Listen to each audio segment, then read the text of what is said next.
Last time, after a night of rest for you guys, and, well, most of you, and a night of running around for Grizzle, um, you all explored the city of Maratia a bit, preparing for your journey westward to follow the lead that you found on the scroll recovered from Tanara's body. You guys had decided in the city to split up, and Grizzle and Pepsilon went to the Order of the Golden Cup, while Iman and Thorin went to the market center to buy the crochet supplies for Edith.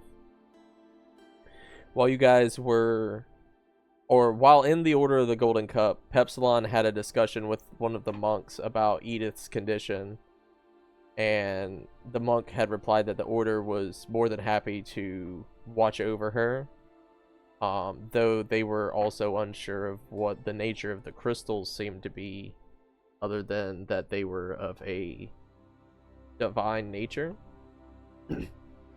While you guys were in the temple of the Order of the Golden Cup, Grizzle took his first bath in the Order's mystical sauna and returned to the party with a fresh, clean coat, along with some honey flavored or scented soap he was now munching on. Um, Meanwhile, Iman and Thorin, you were in the market center purchasing the crochet supplies when you happened upon a strange looking storefront labeled as Castco. And upon entering, there was a chest with a lock on it claiming that the contents were free. After unlocking the locks and basically Russian nesting doll chests, Thorin eventually gave up and started to storm out. As you guys were leaving, though, the illusion of the empty store suddenly dropped, and you were greeted by Slink Skittertail, who was a particularly frustrating chest weasel of a merchant. After spending some time in the store, checking out their merchandise, you guys had some frustrating negotiations with Slink, and both ended up with some magical items and left the store, to later realize that the items that you purchased weren't quite what you had anticipated them being. The group then met up at the medical ward to get Edith her crochet supplies before heading out. Edith seemed to be in a bit of a mood while you were delivering her supplies, but she assured you that she was just tired. And after you all gathered your things and said goodbye to Edith, you all began to head out of the city westwards towards Wildwood Crossing, where the scroll seemed to have led you. After you had a short meeting with a nerdy man trying to sell you some overpriced maps, the group, you all stumbled upon a antique lantern in the middle of the road that was still burning. Worried about the surrounding fields, Pepsilon took out his decanter of water and poured it on the fire to put it out, at which point smoke began to billow and emanate from the lantern, engulfing the entire group as you all began to feel it grab onto you and start to suck you into the lantern. When we left off, you all felt your bodies being shrunk and stretched to infinity as you were being pulled into a pocket dimension. As you feel your body stretching to infinity, your bodies return back to normal, and you now find yourselves in a black void. You see nothing but yourselves around until suddenly, beneath your feet, you see a carpet of shimmering mist unfurl beneath you.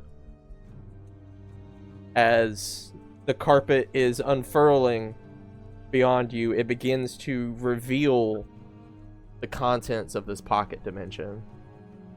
The carpet rolls down a path, cutting through rows and rows of seats, and it rolls past a set of 4 podiums and ends at the base of a grand stage.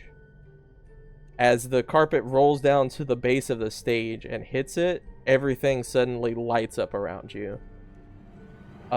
You see the walls seem like prop walls made for a set, and the ceiling is completely missing, opening up to the black, endless void above you. Suddenly you hear emanating from all around you, welcome, our new contestants! Come on down! Ain't no way. And you hear what sounds like canned applause from all around you, yet the seats are completely empty. Grizzle waves anyway. There's no one there, Grizzle. Oh, okay. You That's feel where the sound's coming from. yeah, as you look around, like you're like the only ones in this entire area. It's a very large, like, area with like hundreds of seats, nobody in them, and But it sounds like it's filled, though. yeah, as you Right. hear clapping all around you, you hear "come on down," you feel compelled, each of you, to walk down the aisle and take a stand at one of the podiums at the base of the stage. If Space Ghost shows up, I'm gonna shit myself. Be a dream come true, really. Oh, shit. Oh no. What is happening? He said I wouldn't be able to guess what was gonna happen, and he's fucking right. Yeah, if you guessed, you were cheating. That's all I had to say. So as you guys line up along the podiums, you hear the big voice booming from around you again, and it says, "Welcome, audience and contestants, to The Loot is True. Here's your host."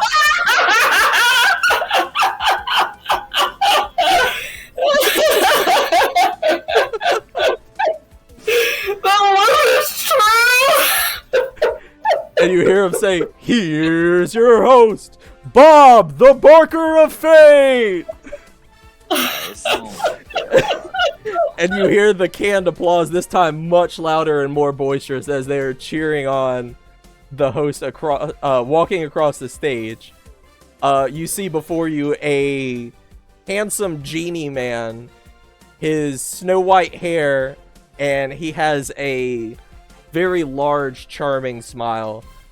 He's wearing a classy suit and a red tie, while his lower half is like completely incorporeal. He makes his way to the center stage, and the applause starts to die down. He makes a flicking motion with his wrist, and a microphone appears in his hand. And he speaks into it with the exact same voice as the announcer. And he says, "Thank you for the introduction, Bob. Thank you all for joining us today. We have a new set of lovely contestants here. Let's meet them all." And he will approach Thorin. "You, sir, what's your name and where are you from?" Thorin, what is this? "Wow, what a strange place to come from. Thorin from What Is This? Excellent. No. Pepsilon." No. Okay, and you, sir, what is your name? Where are you from? And he's coming over to Pepsilon. Um, uh, um. Sir, are you a ghost? Haha, that's not what I asked you! What is your name and where are you from? Pepsilon? And where are you from by chance? Tiger Stride?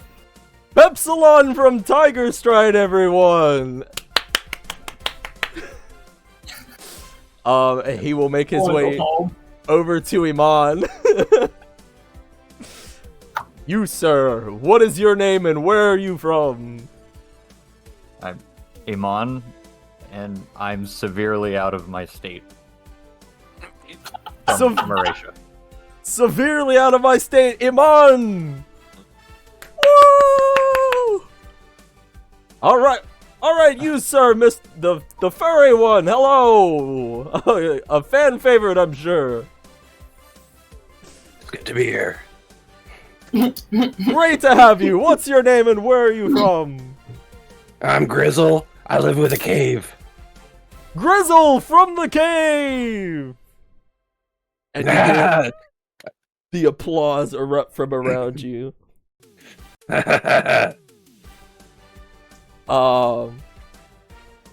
As the applause begins to die down, you see Bob say, "Alright, everyone, let's begin, shall we?"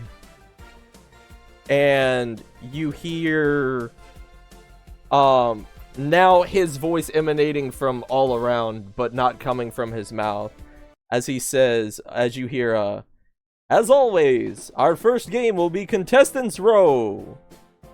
The rules are simple. We will show you an item. You bid on the item. The person who is closest to the actual price without going over will win the prize.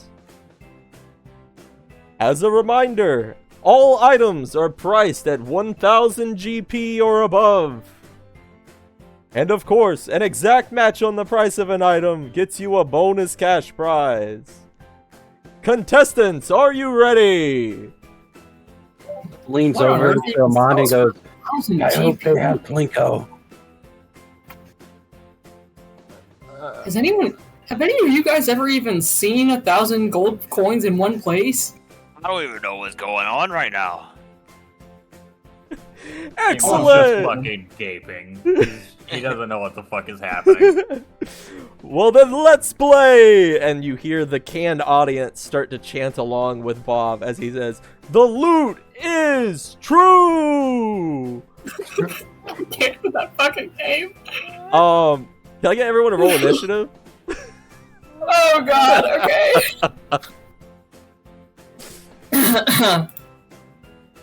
Fuck, what's my initiative?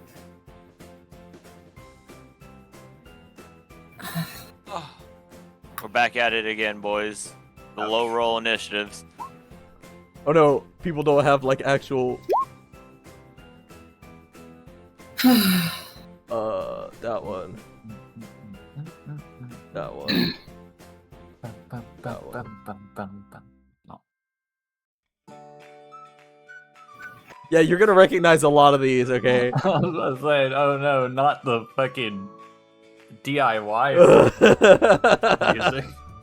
Look, royalty free is not easy, okay? Grizzle leans back over to Amon. Always wanted to be on a game show. I don't even. What's a game What's show? a game show? It's a show with games. What's a show?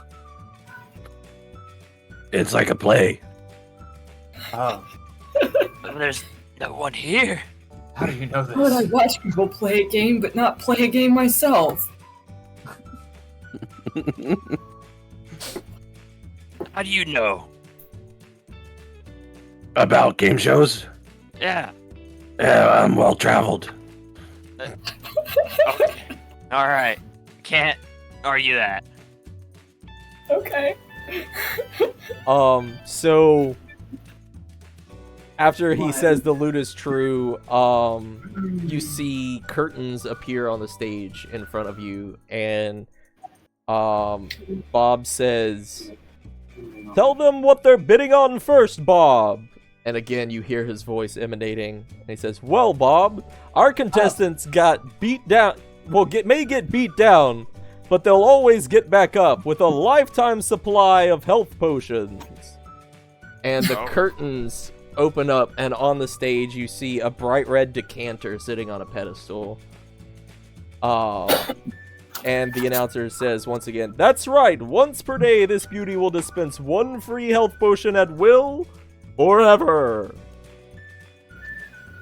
Good.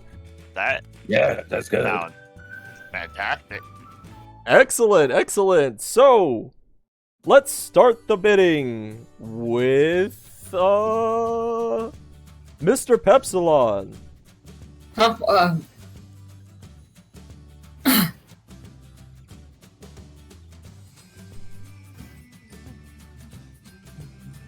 Mr. Pepsilon? Epsilon's like white knuckling the podium. Like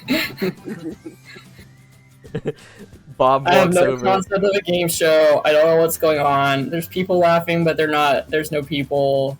I'm scared. 1,000 GP is an unimaginable sum of money. I mean, I'm spending this whole time thinking, like, what would I buy with that? A whole town? Like, a castle? A castle with all the staff? Like, yeah, Pepsilon's not having a good day right now. What do you want from me? What do you want from him? As you stand there in disbelief, Bob walks over to your podium, and you hear there's some cozy music sort of playing in the background, and you can hear the audience. All of a sudden, everything stops. And Bob looks at you in your eyes, and he says, "That's not how we play the game." And he grabs your hands as you're like white knuckle gripping, and you feel like a powerful grip on your hands as he says, "You play along and you play nice." What? Don't make me go that far. Alright, Mr. Pepsilon! What are you bidding today? What am I bidding on? Once again, the lifetime supply of health potions. Oh, Closest without going over. I guess, 1,112 gold coins. What an excellent answer. guess. Good answer. It's not Family Feud. That's next episode.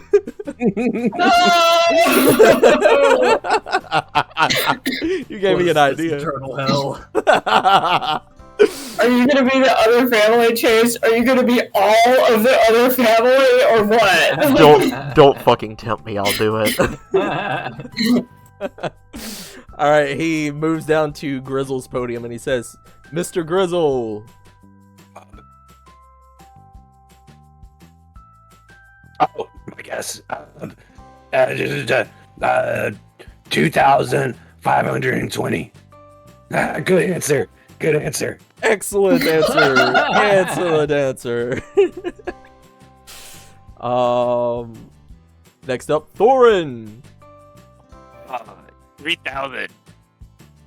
3,000 even. A wise play. Last but not least, Mr. Iman. Are we allowed to ask questions? That itself was a question.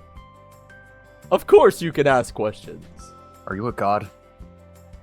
A demon? Again, you hear everything around you stop. That 3,000 gold. That doesn't have anything to do with this game. You play. What was your bid? 3,000 gold. Oh, I'm sorry. Mr. Thorin already got the 3,000 gold part. Closest without going over. 3001. Oh, the You undercut. Bastard. All right. And the actual price is 1575 GP. Oh, I've never been good at this game. Epsilon wins the decanter. Wow. The curtains close and you hear Bob once again say, "All right, Bob, what do we have for them next?" "Well, Bob, our contestants surely will leave the competition in the dust with a brand new steed." Is it a foal or what? The curtains open to reveal a small onyx figurine on a pedestal. And you hear, "That's right, Bob, a figurine of wondrous power, an onyx bulle, also known as the land shark." And you see the onyx figurine. It kind of looks between like a cross between a shark, an armadillo, and a snapping turtle. You hear the announcer say, "With this figurine, our lovely contestants will be able to, once a day, cast Fine Steed and summon their very own Bulle." What a wonderful prize, Bob. The steeds are always a fan favorite. What are we thinking of contestants? Starting with Mr. Grizzle. I really want this one. 25,000. 25,000. Good answer. Good answer. Yeah, thank you. Excellent, excellent. Mr. Thorin.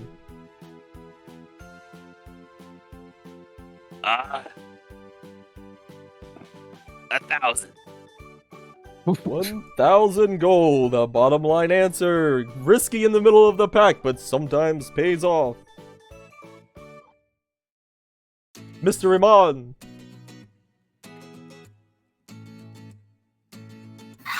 2,500. Right, good guess, good answer, good answer. Mr. Pepsilon, back to you. I don't know. 1,002. Oh, what goes around comes around. Oh, wait, no, Thorin's been overcut twice now. That's so fucking funny. Remember, Pepsilon has no concept of a game show. So people are saying numbers and they have to be more than 1,000, and he is going to say a number so that this magic creature of indeterminate origin does not kill him. So well, Pepsilon did win the first one, and you hear the announcer say, "And the actual price is 3,100 GP, Iman." How's it going on? Hell yeah.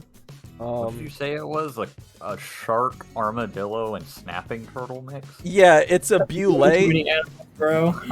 Yeah. Google Bullette.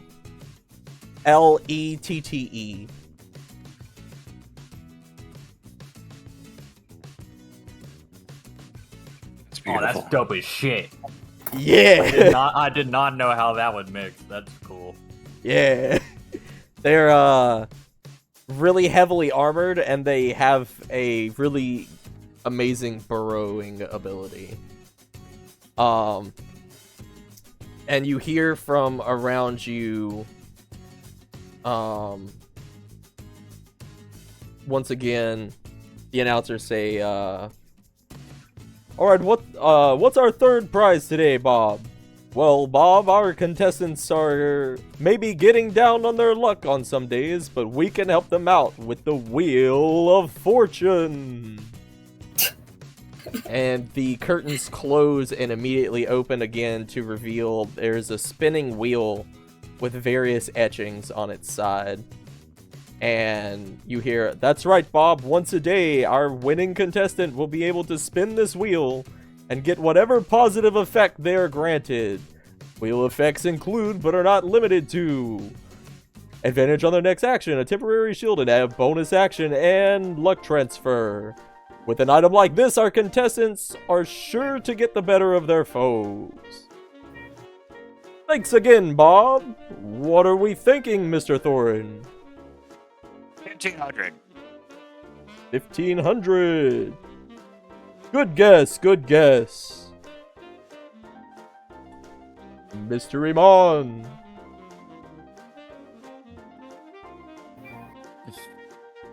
$8,250. Very specific guess from Iman. Epsilon. 3,000. Good guess as always. Last but not least, Mr. Grizzle. 3001. 3001.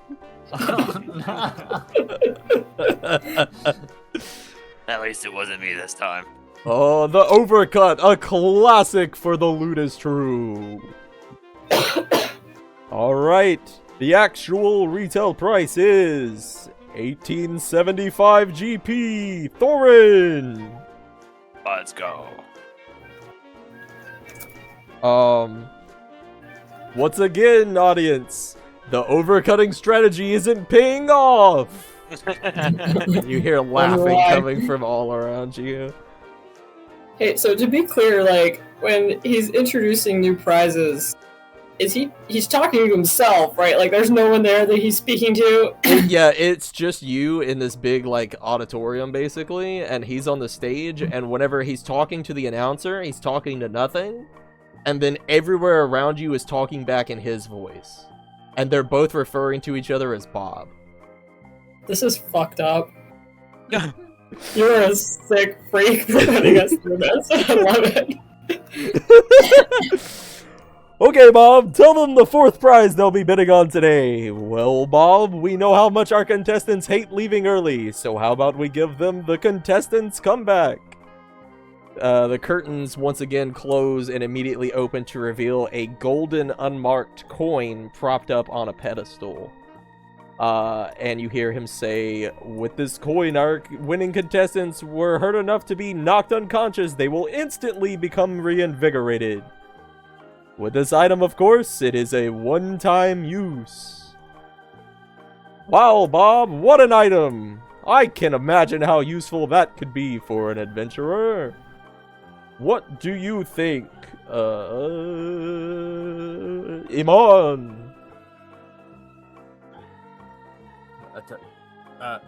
Iman's like eyes are darting like everywhere, but he's like stock still.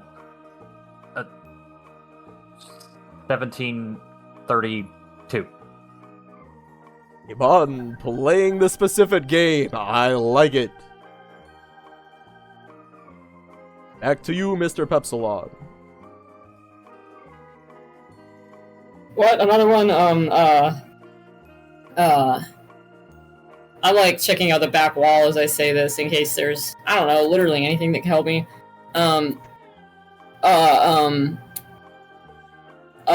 2005. Not sure what you're looking around for, but 2005 is a great answer. And I'm sweating, and I'm sweating. Suddenly it's just pools of sweat beneath Epsilon. Yeah, you also, like, as you look around, like, all of the walls seem like they look real-ish, and then as you start paying attention, you notice that they're, like, it's all painted, and it's, like, it's very clearly just, like, cardboard's, like, walls stood up, painted. And you feel like the heat of the light beaming down on you, but there are no lights. It's like there's a stage light pointed at you, but there is no light. And so your sweat is just like doubling right now. Gross. And Bob will move down the table to Grizzle. Well, how about you, Grizzle? Pleasure to be here. Pleasure to have you. What is your bid for this item? I'm just counting fingers and trying to carry the 3 minus the 2. It's 1,800. 1,800. Almost undercutting Iman, but not quite. Thorin. 1801. Good answer. Good answer.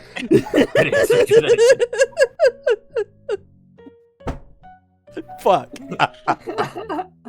The good answer got me. And you hear, as the audience dies down, the actual price is $22.50. Mr. Pepsilon gets the comeback.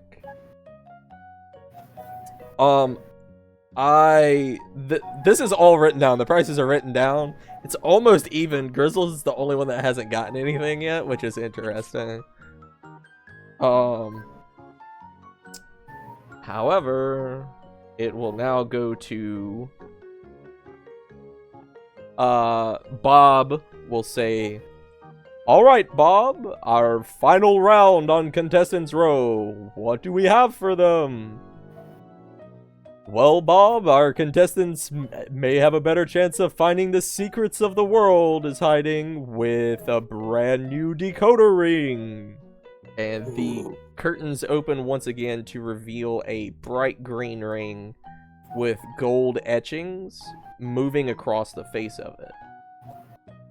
And you hear the announcer once again say, "That's right, contestants. With this ring, you'll be able to decode the secrets of many magical items with the mere touch of your hand.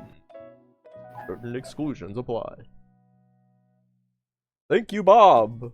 What do we think of our final prize today, Mr. Pepsilon? 1,000. 1,000 gold. Excellent guess. Good answer. Mr. Grizzle, Yeah, that's me. what is your bid? And the Dakota rings are cool, so 2,050. No, yes, no, yes, Is that your final answer? no, 1,500. Is that your final answer? I'm panicking, Bob. I'm going down. That's okay, I just need an answer. Well, it's 1,500. No, 2,050. 1,500, 2,050. I'm scratching each one of these out as you say it. Please make up your mind.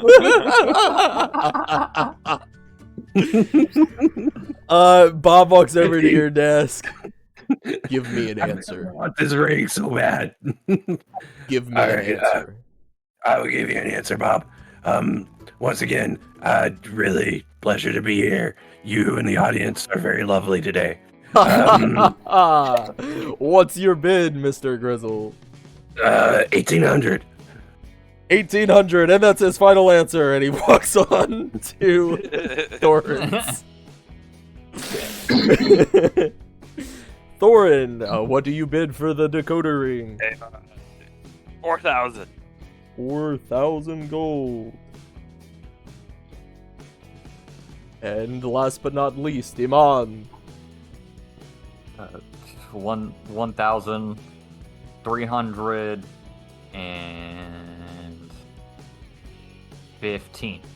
16.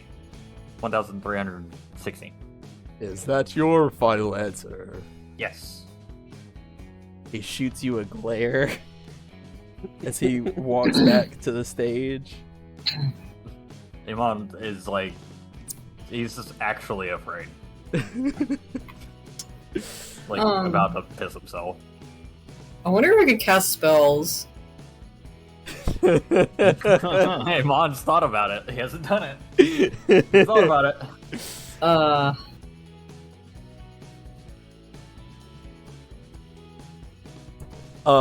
So Bob returns to the center stage, and he says, "What do we think, Bob?" And the announcer goes, "The actual retail price is 1,250 gold, Mr. Pepsilon, once again with the magical decoder ring." Pepsilon is a goat. That's crazy. Fucking wash. Pepsilon knows what's happening. Pepsilon's locked in. What do you mean? Yeah, sure. Hey, I wonder if I can use my paladin ability, Divine Sense.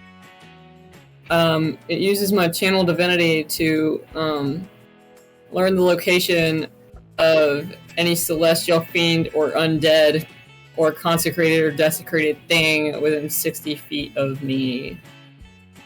Is that like something you activate, or is that just like a passive ability? It's something I have to activate. Okay, so you activate that to try to sense that? Yes, What, at the possible risk of my life. what is your... What's it called? Divine Sense. Do you want a reference? I can look it up. I looked it up last time too. The link is purple.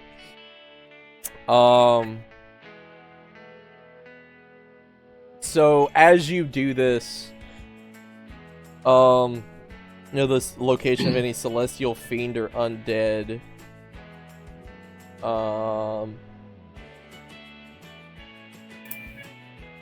Okay. So as you do this, you do not detect any sort of celestial fiend or undead.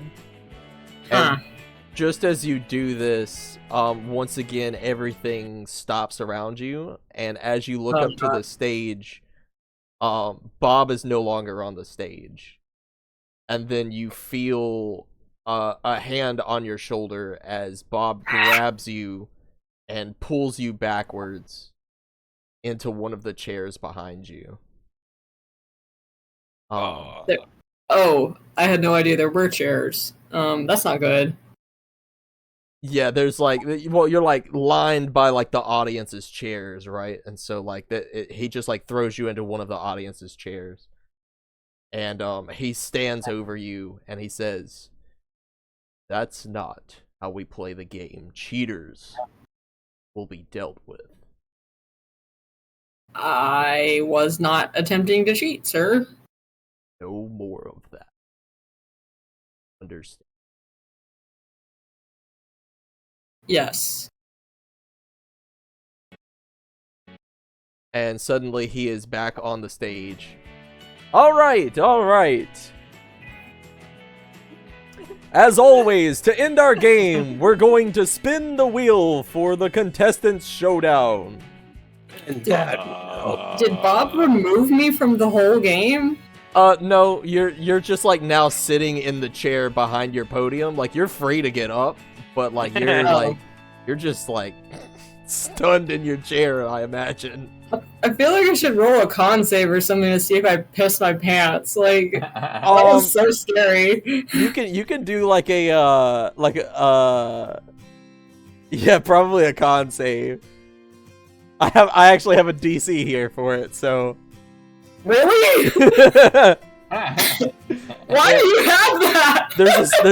He has a spell save DC, and I feel like that was yeah. Oh, he has a spell save DC. Yeah, of course he fucking does. Yeah. Well, brother, maybe an 8 will pass, but maybe it won't. Yeah, as soon as he started talking, you were pissing through the entire time he was talking. Yeah. Well, that's embarrassing. Like, but I'm sure the guys will understand.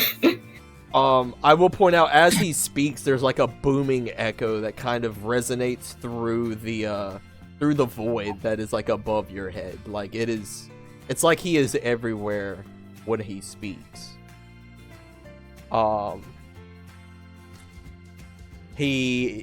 We come back to the stage where the curtain is now raising to reveal a giant wheel with the numbers 1 through 100 etched on them. Tell them the rules, Bob. Well, Bob, each contestant gets as many spins on the wheel as they want, adding the spins together. The goal is to get closest to 100 without going over. If a contestant stands on their spin results, it goes to the next contestant's turn. We will keep going until all contestants either bust or stay with their spins. As always, Bob, out of fairness, the contestant with the most winnings so far goes first, working down to the contestant with the least winnings. The grand prize winner gets the Barker's Blessing, an item only the luckiest of contestants manage to walk away with. So let's see. Pepsilon definitely has the most. And then Yippee. Amon, and then Thorin, and then Grizzle. So you guys have seen The Price is Right, right? I haven't. I'm actually not sure. In like the 15 past 12 years. years. It's been a long time. I don't know why I dreamed about D&D Price is Right, but that's what happened, and here we are. So I wish I could put you in a tube and study you. that's fucking. It's actually crazy. Okay, so here's how this one works. Basically, they have like the big wheel that has like the 100 and then the 99s on either side of the 100, right? And then you spin it, and then you can try to go again to try to get close to 100 without going over. And once you stand, you're stuck with that number, and then someone else goes. So first is gonna be Pepsilon, because Pepsilon is like the overall winner right now. So it's weighted to give the overall loser the best chance, basically. So Pepsilon, if you would roll me 1d100. Yeah, sure. 1 second. Okay.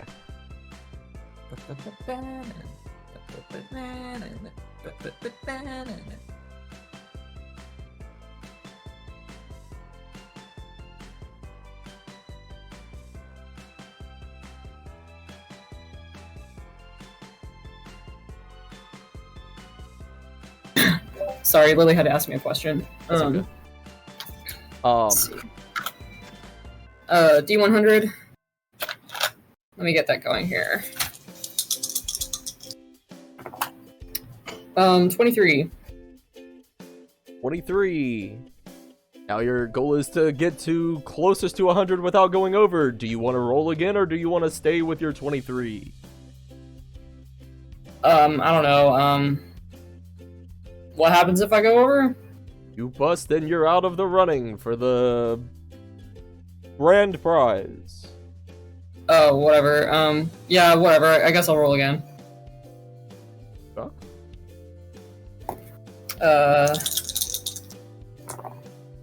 62. The grand total of 85. Do you go again, or do you stay? No. Alright. Iman, you are up. You said D100? Yep. You're trying to get over 85, below 100. 59. Alright. So you may roll the wheel once again. If I bust, I'm not gonna, like, evaporate, am I? No, you're just out of the running. He You rolls got again. the game show. Oh, fuck. wow. That's fucked up. Why did I get that the first time? You know that one hurt, and the whole audience, ooh. Iman is out of the running. Thorin, Okay. Give her a He gives it spin. Gives it a hefty spin.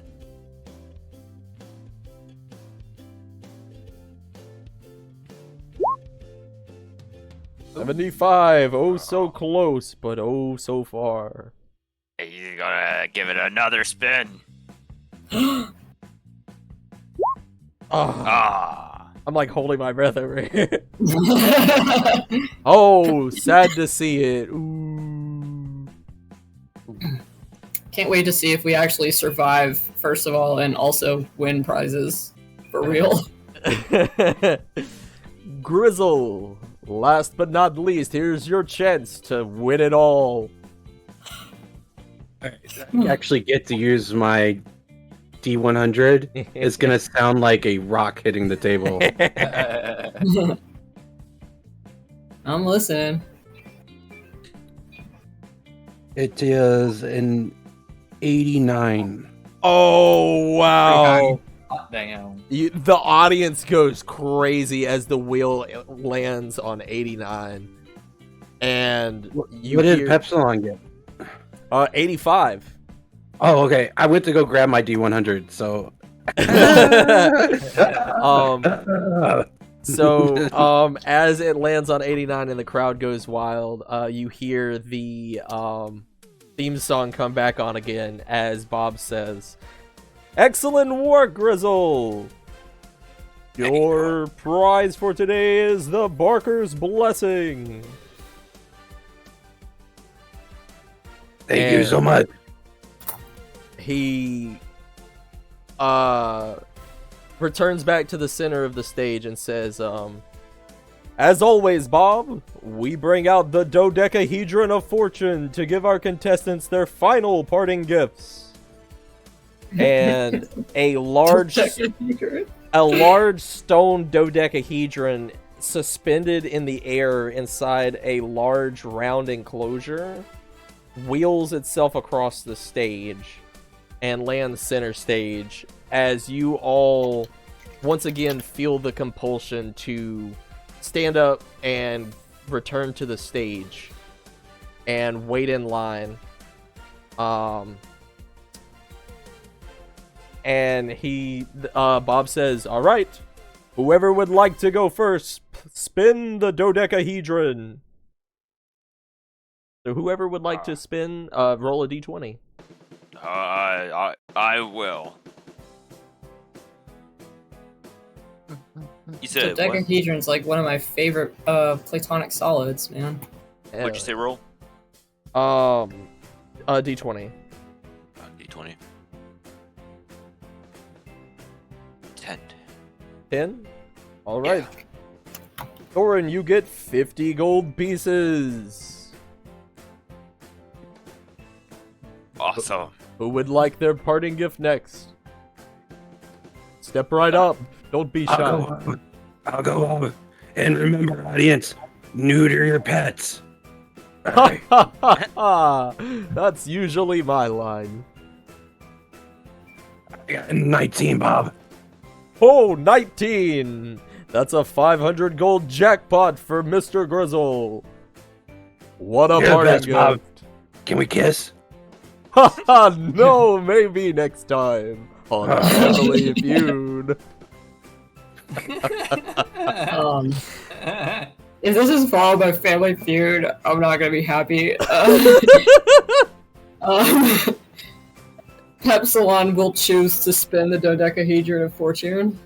Alright, go ahead. Man, come on. Actually, okay, fine. I'll do a real one. I got a 2. Oh, That's not good. well, something's better than nothing. 5 GP for Mr. Pepsilon. Ugh, Roll a thank 1. God. You'll combust. Everything explodes around you. Something's malicious here. I can't tell what it is, but there's something here. Not with this music, it's impossible. Thorin is starting to enjoy his time. He still has no idea what's going on. It's just like a starry-eyed child. Just Yeah. there are He's never bright, experienced anything like this before. there are bright colors everywhere. Like it's very like grabs your attention type thing.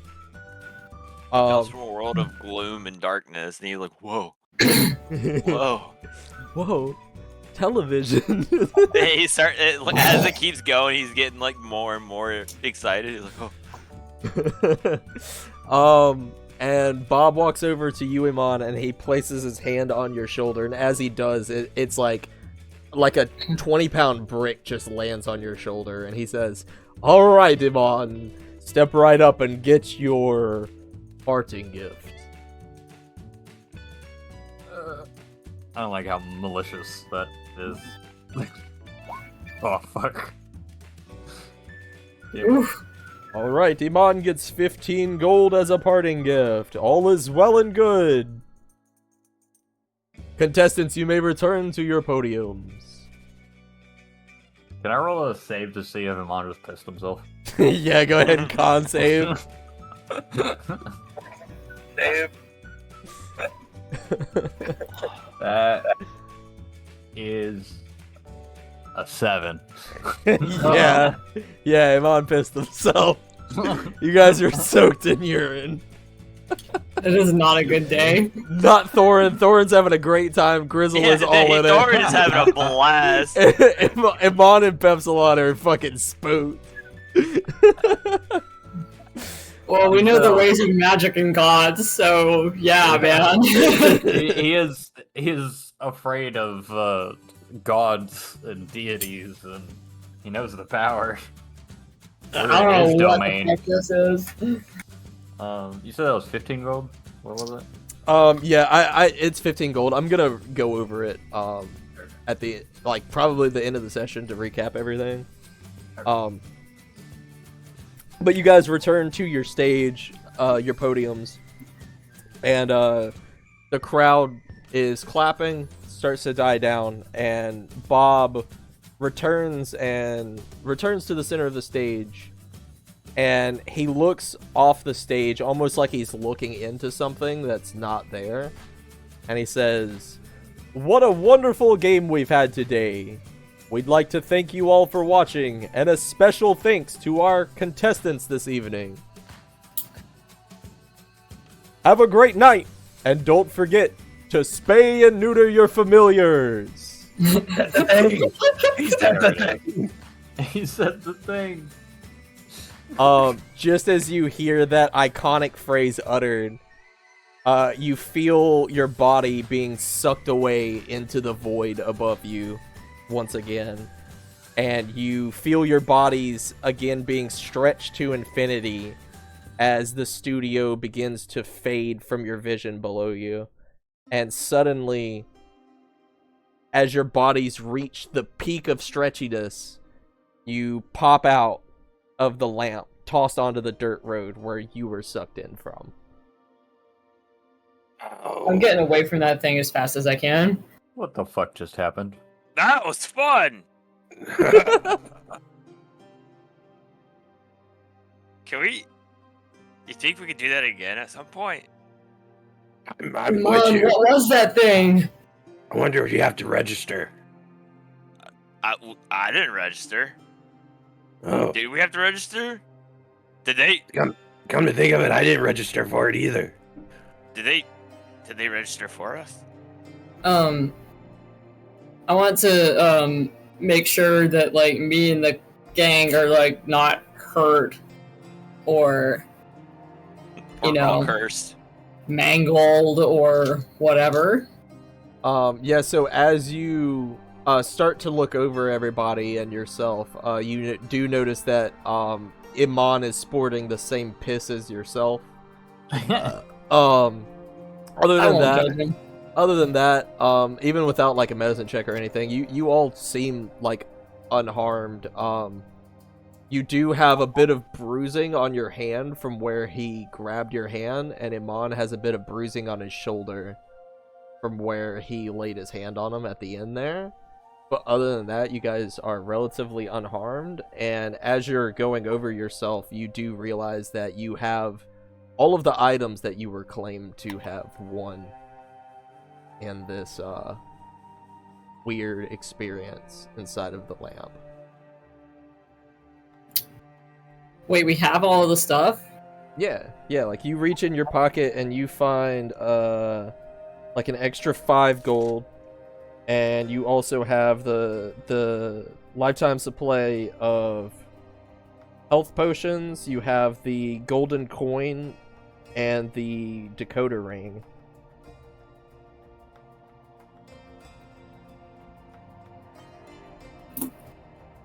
Wow.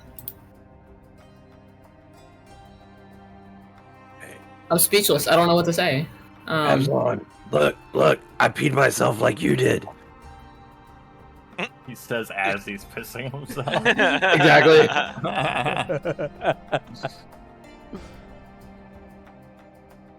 Pee buddies for life. That was really, really scary. Was it? I had a really good time.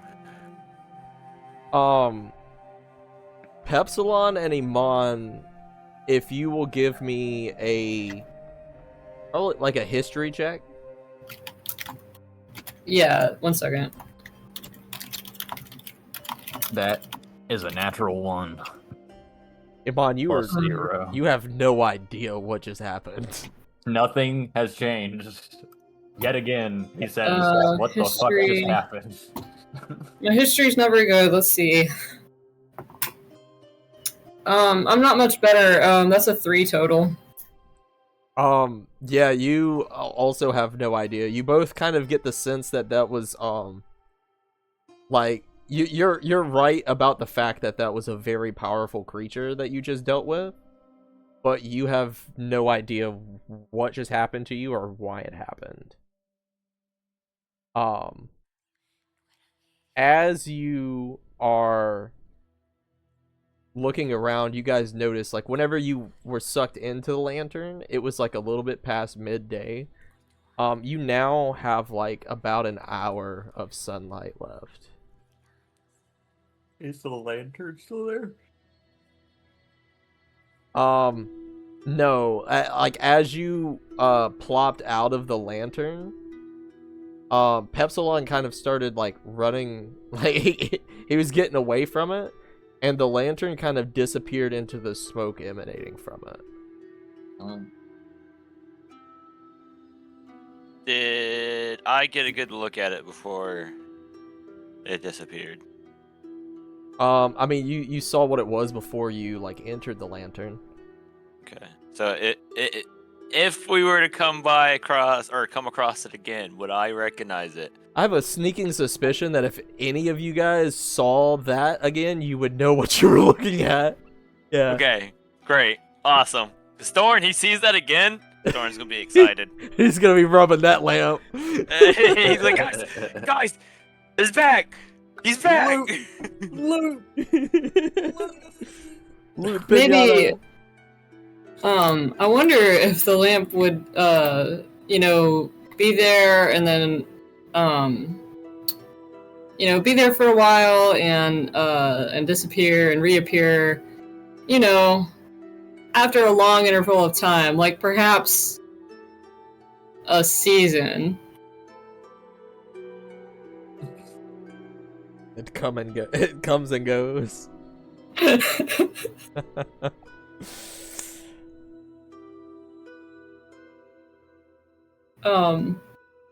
Is it okay if we take 5 really quick so that I can get my plate of dinner? Absolutely. It's Yeah. like, hey, like in my head canon, like, genies like got basically imprisoned in lamps or different objects, and like usually genies wait for somebody to find it and then they try to like use those people, but like Bob has been in there by himself, and so he's just playing this game show by himself. That's why like it's his voice as the announcer, because he's just playing this game by himself.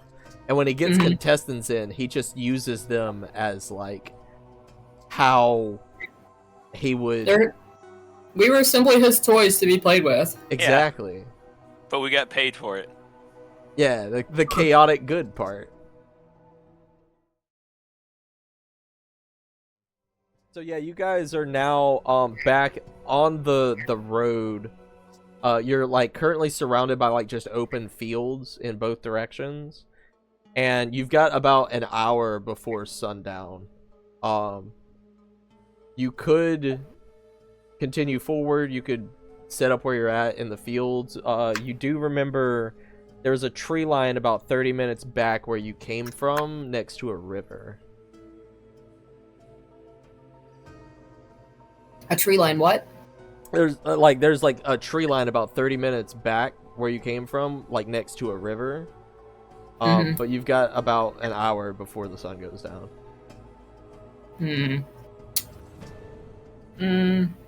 Not sure. What do you guys think?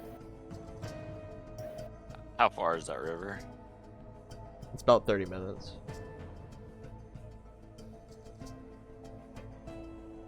I think we could just make our way to the river, set up camp.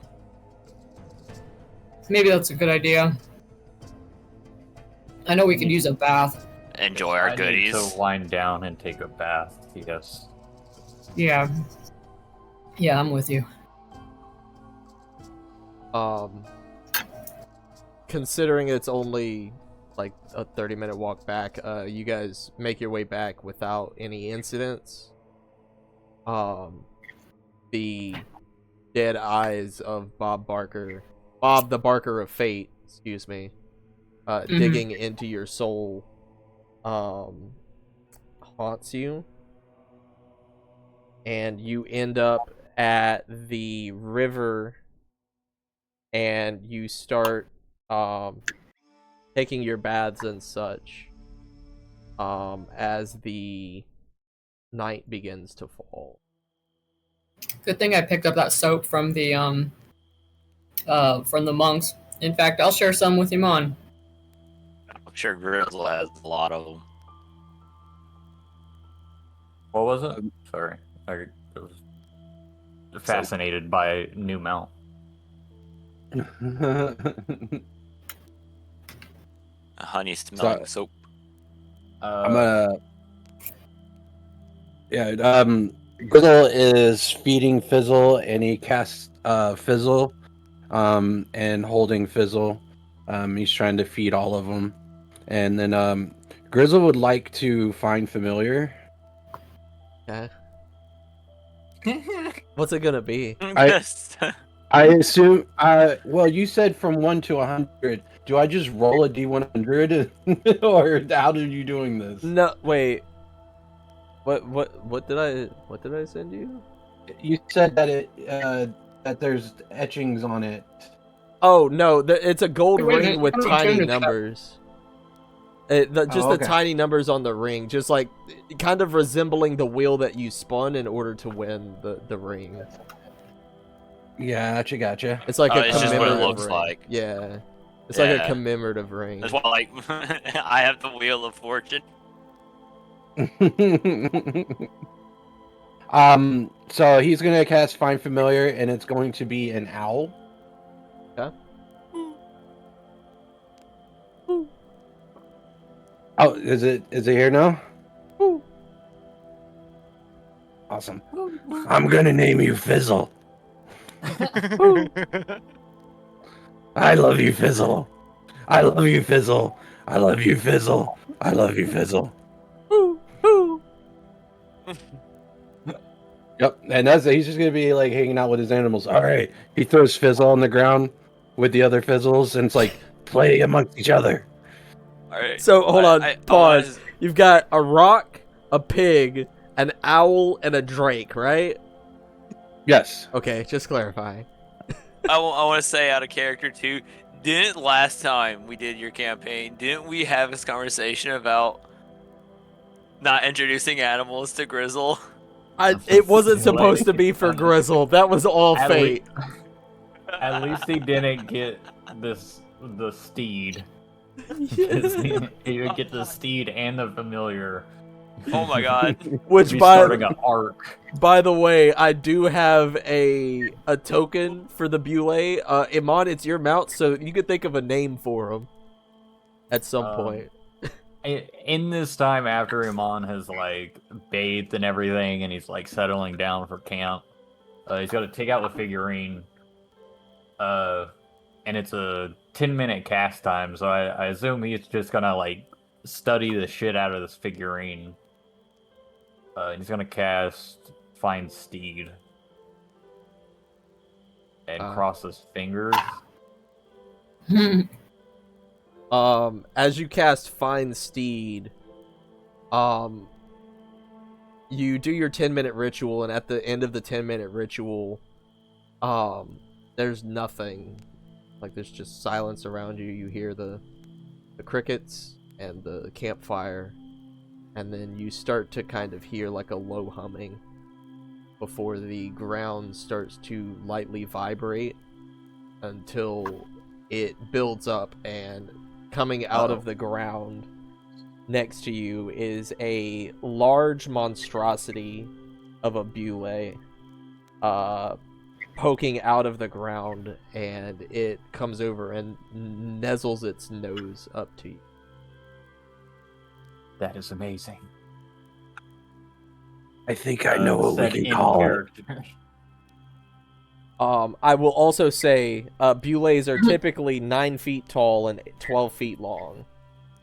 Jesus Christ! Yeah, Wow. this is the picture on the So- stat block. by the way. God damn. So that thing dwarfs me in comparison. Oh, yeah. Yeah, it's very large. Thorn just looks at it. Is that thing gonna eat me? I think if I tell it to, it might. Don't you dare tell it to eat me. Nah, you're part of the team. Now he's a part of the team. Oh, wait. You know what? Never mind, actually. Little guy. As you're having this conversation, the Bulette... No, it's Bulette, like bullet. Bulette. Yeah. It comes over and it starts, like, rubbing the side of its face on you, Amon. And it's making weird, like, clicking, gurgling sounds.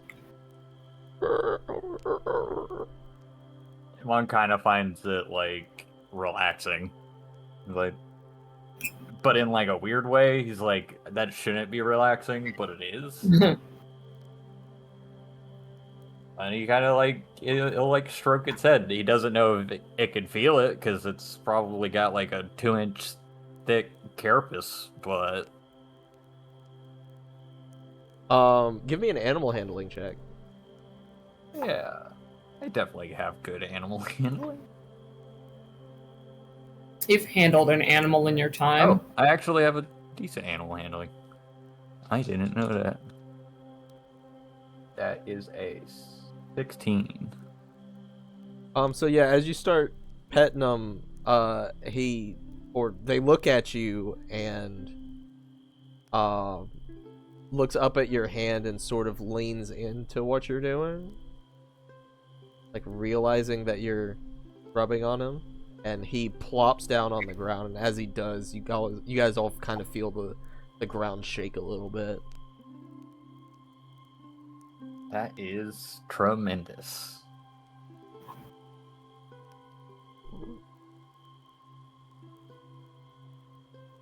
Okay, I'm not very good with naming things. Does anyone have an idea? Not you, Grizzle? I don't have no clue. We should name him Fizzle. I agree. Fizzle says you should name him Fizzle. It's not coming from me. It's not coming from me. Okay, that's fair. You did what I asked, but not Fizzle. To me, he looks like a Buford. Buford. Could go with Jeff the land shark. Amon didn't hear that. So. Yeah, That was just my input. That was too on the nose. Buford's pretty meaty. I like it. Buford. And it'll kind of like stroke its head and kind of lay down or like crisscross and like cradle his massive head in his lap. Yeah, you're more perched in his lap than he is in your lap, Yeah. but Pretty much. yeah. He's such a little guy.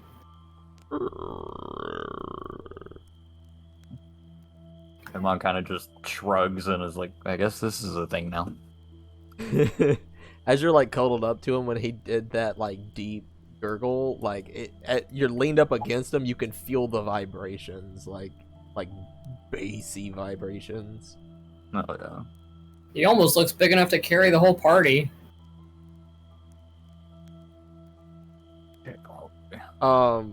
Minus Grizzle, yeah, Oh, minus Chris. because they're Grizzle's a big boy. 12 feet long. Yeah, Grizzle's big dude, but like Pepsilon and Thorin are dwarves, right? So Yeah. Mhm. you guys like fit on his head. You might be able to fucking do Grizzle if you fucking squeeze on there. If everybody wants to be real friendly. Pep also has fine steed, so like, we got enough mount to go around. Know what I'm saying? Amon has spectral steed as well, but it's honestly not as good as I thought it was.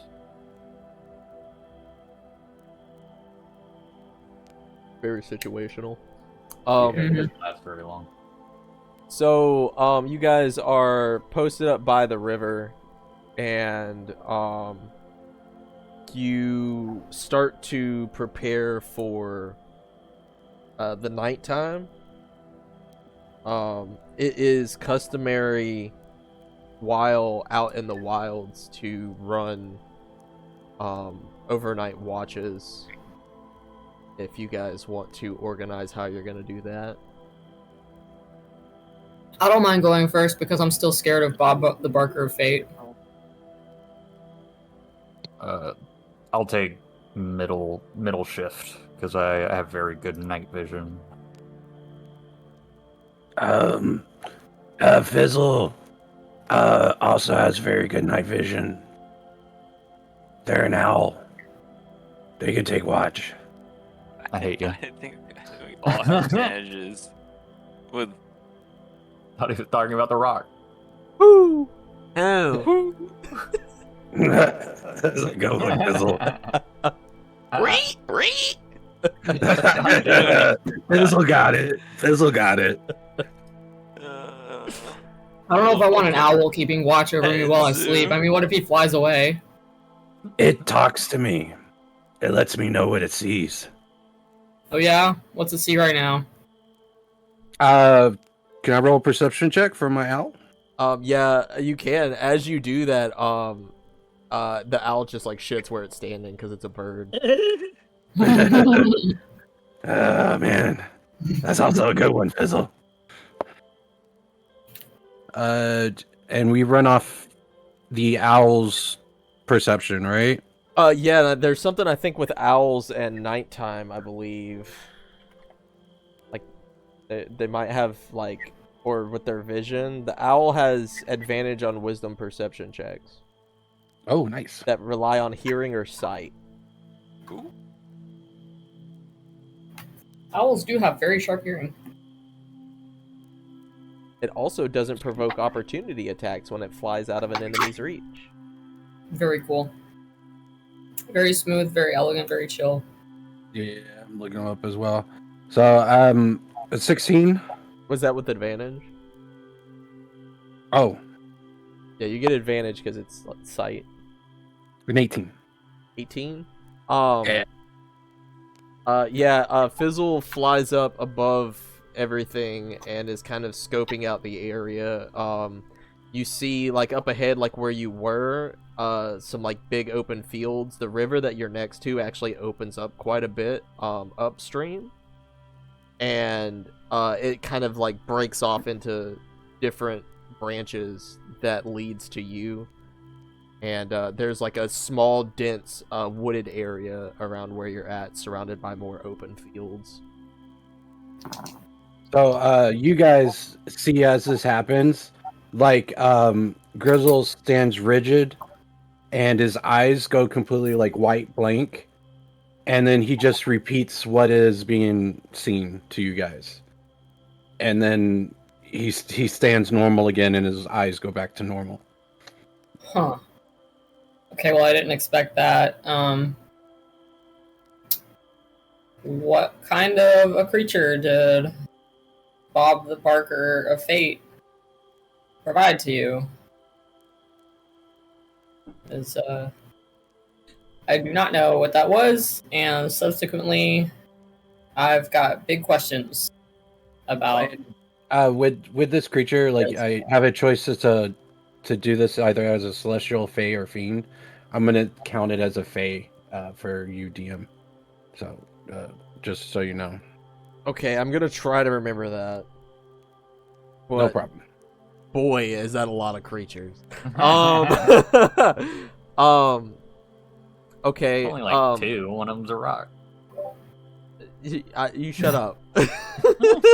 You shut up with your Bule. You Yeah. motherfucker. Bullet. Bullet. Bullet. Yeah, there we go. Bullet. Yeah. So it would Pepsilon like to do like a check to know what the new fizzle is? You know what? That's a great idea. What kind of a check would be appropriate? Either like nature or arcana, I guess. Neither of those are very good. It's a -1 either way. Do I have to pick one? No, you can just do the negative one. I'll give you like the Okay, summary cool. of both sides. I don't know. I just thought I'd ask in case, like, if in case I rolled well, that would determine like what kind of information you gave me. Yeah.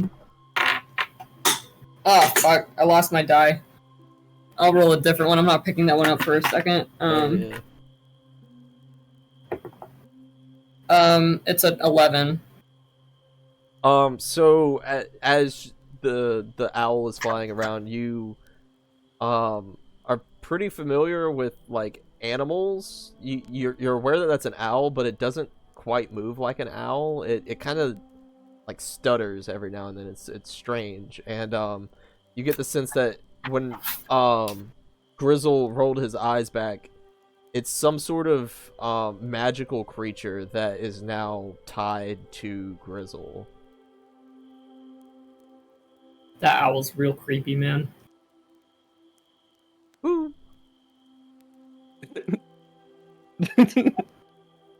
Sorry. I think they were talking about you, Fizzle. I don't know why they talk about me. I've been here the whole time. I don't know. I think like they haven't warmed up to you yet.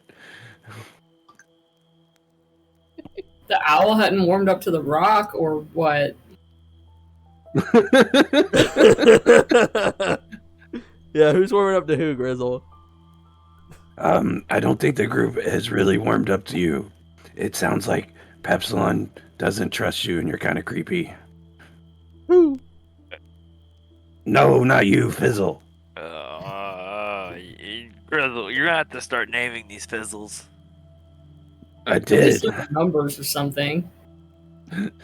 No. You, like, Put That's like tags on trying them or something. That's like trying to name, like, pick your favorite child, you know? That's not cool, man. No, it's Oh, not. you could always do Fizzle A, Fizzle 1. Well, you know, I'm not really good at giving out nicknames. Grizzle, I don't know how to tell you this, but traditionally people name their children different names. Why? To tell the difference between them. I can tell the difference between all my Fizzles, and I love them all the same. And then when I love something, I like to name it Fizzle. Well, I hate it. He's gonna start, like, Fizzle and Fizzle, like, they're gonna start cuddling up together. He's gonna lay Fizzle down as Fizzle's flying around. God damn it. Cool. So the rock is flying around, or This is the worst character trait ever. oh my god. Okay, so I worked out. Pepsilon was first. Thorin is last. Iman, I think you said middle shift. You first or second? Or second or third? I could do either or second, I guess. Okay. You guys have this unsettling conversation with Grizzle and his fizzles. The sun goes down and everything gets like very quiet. You can hear the water running in the river next to you, and there's just like silence. There's wind blowing off of the plains to your west. Pepsilon, give me a perception check for your time on watch. Okay. It's gonna be a flat 20. 8. 8. Not my best. So through your few hours of nightly watch, you sit in quiet. Kind of hard to stay awake with how peaceful and quiet it is out here for a change. Coming from a loud canned audience bubble into the silent world is a little bit jarring for you.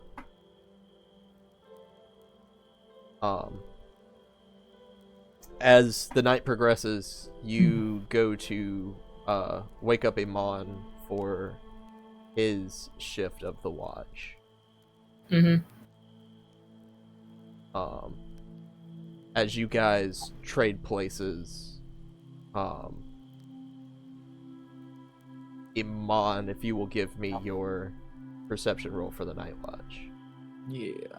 I have not had the opportunity or needed to use this ever since I created this character, but I thought it was really cool. I'm going to cast Eyes of Night on myself. Ooh. That's cool. Classically, dark vision is up to 60 feet. Eyes of Night gives me dark vision up to 300 feet. For the first hour of my watch. Okay.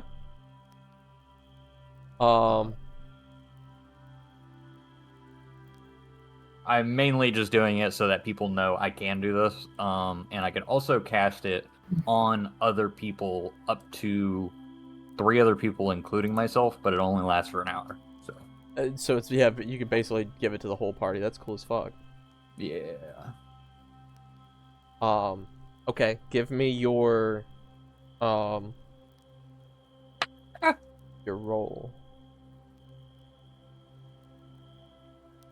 That is an 18 plus 3. 3? Yeah, 3. Okay, so with a 21, you were you're also sitting in the night, and once again, it's a very quiet and calm night.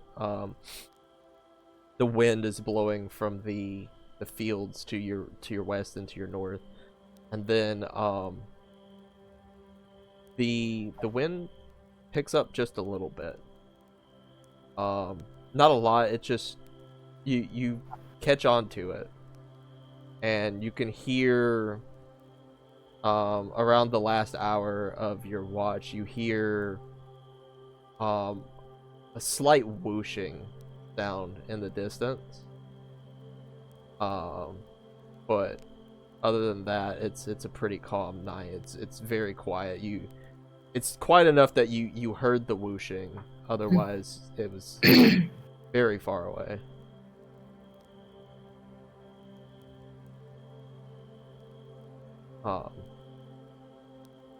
So, as your watch comes to an end, you go to wake up Grizzle, who is asleep in a pile of fizzles. Presumably. That is exactly how it looks, yeah. It's just like a cluster. It's a gaggle of fizzles. What is it my turn? Yeah, it is your turn. Everything good? Just like very sleepily. Very quiet. It's, wind's picking up a little. You get some sleep, buddy. Do you want me to tuck you in? I don't have a blanket. That's sad.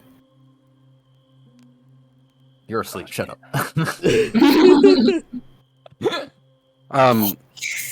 He looks over at Fizzle, and Fizzle has been like nestled by me, and he sends over Fizzle to keep him warm.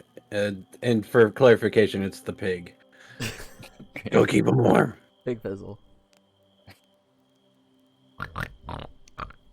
That's right. That's a good girl. I'm gonna go. It's a girl. I'm gonna go Little Spoon with Buford, and then Big Spoon Fizzle. Now that's an image. I'll have to write that one down. That's adorable. All right, Fizzle and Fizzle, I need you to fly around, and you, Fizzle, I would like you to patrol the area. Aye, aye, Captain. Not you, Fizzle. Pay attention, soldier. Okay, what's your fucking game plan here, man? All right, so I have Fizzle flying around, like doing an aerial view, and then I have Fizzle on the ground, I understand Fizzle what you're is- talking about. okay, and Fizzle's just patrolling, in a circle, just a little bit a ways. That way, you got the air and the ground kind of covered. Cool. What are you doing in the meantime? I'm receiving information from both of them about what's going on. Don't I'm- forget, you man. also have Fizzle cuddling with Iman. Yeah. Yeah, but he doesn't Fizzle- have any telepathic link to that Fizzle. No, that Fizzle Oh, is true. completely different. That's just a pig. You're just cuddling a pig. Does he technically have a telepathic link with the Rock? The rock is just a rock. He has a necklace that makes him think that he can talk to rocks. They weren't supposed to know that, man. All right. So, yeah. So I have them. However, you would like me to roll that. I would like you to not roll it at all, thank you. If you could just give me like a perception with advantage. You can use like whatever stat block you want, whatever gives you the best perception. Yeah. Sure. That's going to be a 19 plus 2. No. Very plus- good. Hold on.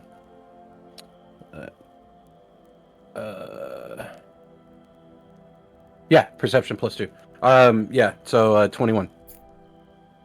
So as the night is progressing, you are sitting by this river, and you hear the brook, and as Amon said, you feel the breeze start to pick up more.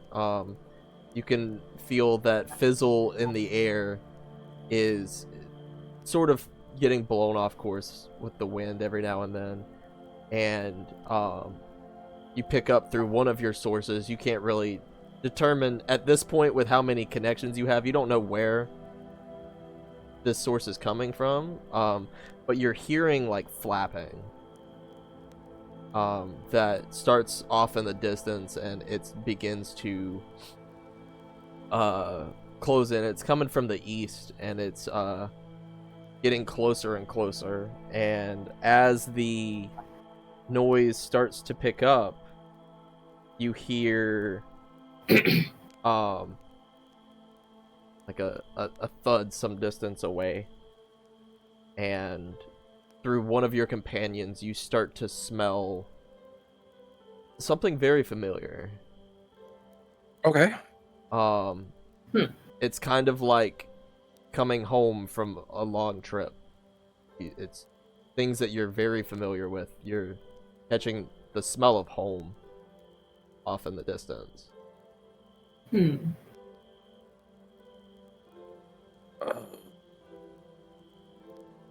Fizzle.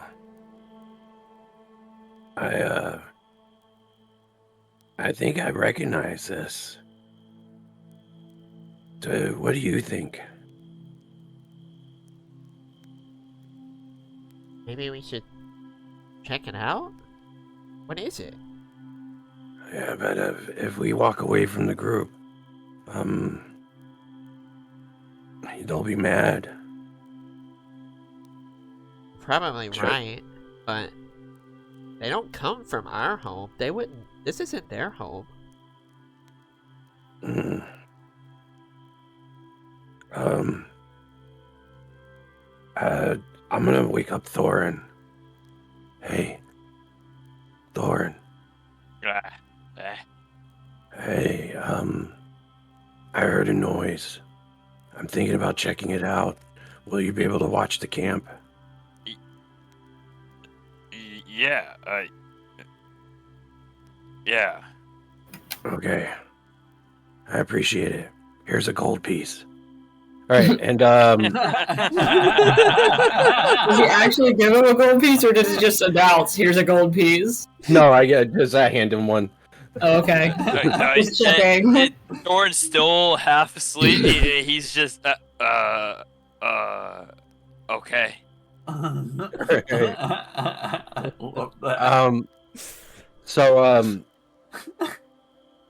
him and Fizzle, he's gonna leave Fizzle still flying around, but him and Fizzle are going to go check this out, and they're gonna be super stealthy. Okay. As you begin heading more east towards where you heard, presumably you and Drake Fizzle are going, right? Correct.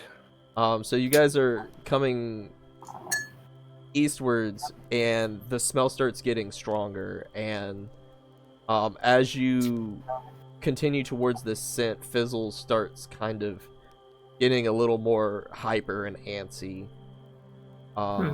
Like he's excited. They go by they. They are excited, and they go ahead of you, not too far ahead, but they're kind of leading you towards this offcut of the path, and there's an opening between the trees, and in the opening you see the open mouth of a cave.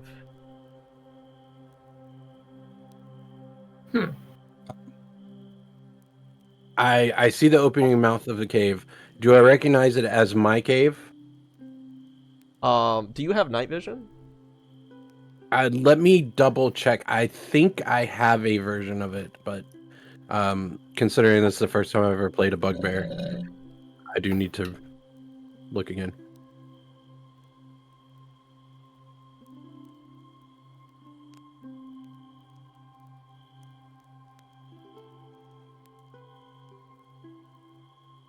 Yes, I can see up to 60 feet. So at first you come around to this opening and you smell this like very familiar scent, and you keep following it, and you see the cave. As you get closer, you do recognize it as your cave. Cave. Cave. Shh. Quiet, Fizzle. Cave. Grizzle. Cave, it's me. Grizzle. Cave. Grizzle. Where have you been? I was so scared. I think I saw you like a little while ago. You didn't see me. I was hiding really good. Grizzle, I was so scared. No. I thought you were dead, Grizzle. No, I think I'm alive. Where'd your smell go? I had to go down a slide. You a slide. I thought you were dead, Grizzle. I couldn't smell you anymore. Well, I did pee myself today. Just give me some time. Huh. You really gotta. You can't do that to me anymore. I'm so sorry. I know that you've been hiding and running as well. I didn't mean for you to lose me.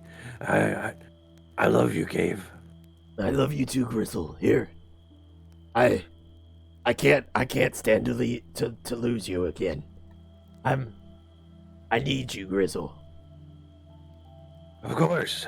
I made some friends. Maybe they could help us. I don't. The ones after me, they're not gonna stop until I'm dead, Grizzle. But you're so strong. I know, but they're relentless. They think that I have riches, Grizzle. Oh, I can give him money. I have some here. No, And he pulls out the 550 or 49 gold. no, Grizzle, no, look. They're coming after me. They want my gold. As much as we moved, I don't have the wealth. Yeah, you don't have the horde. I don't. No, the horde is Look, gone. Grizzle, I don't know what's gonna happen to me. I don't know. I'm gonna keep running, but if they find me, I don't want them to have it. Have what? Grizzle, this is what I've got now, and I need you to take care of it. And Of course. they can't get it, Grizzle. I wouldn't. I'll do anything for you. And the dragon spits out a bag of gold coins, and you get 500 gold coins from the dragon cave.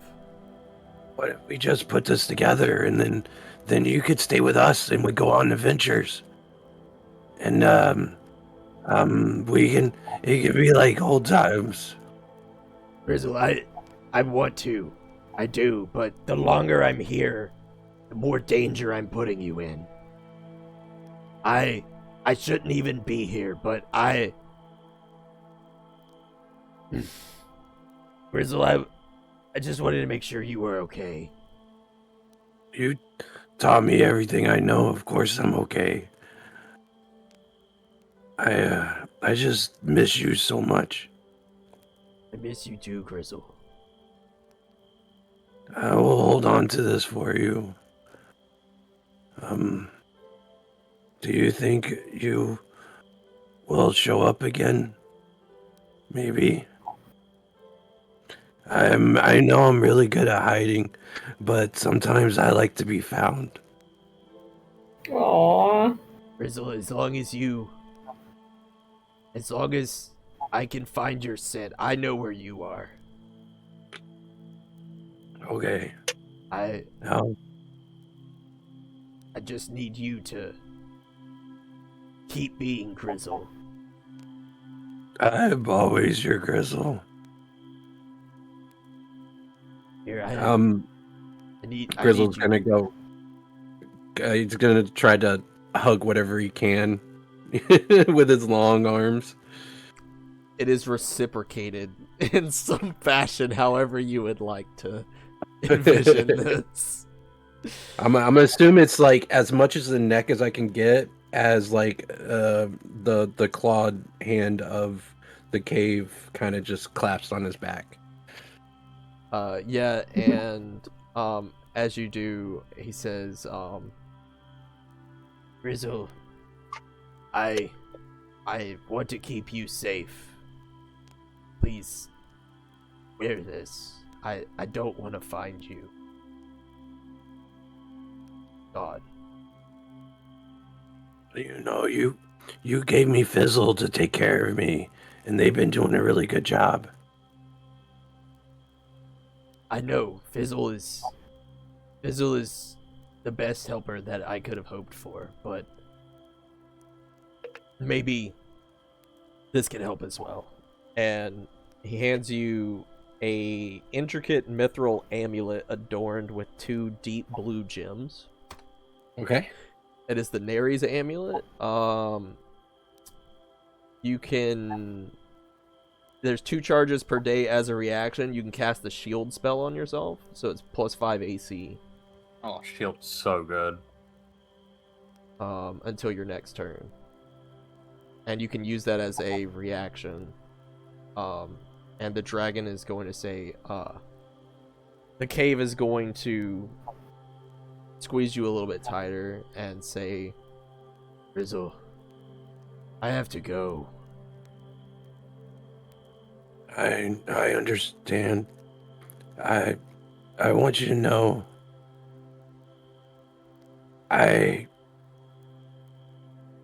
the best day of my life was when we found each other.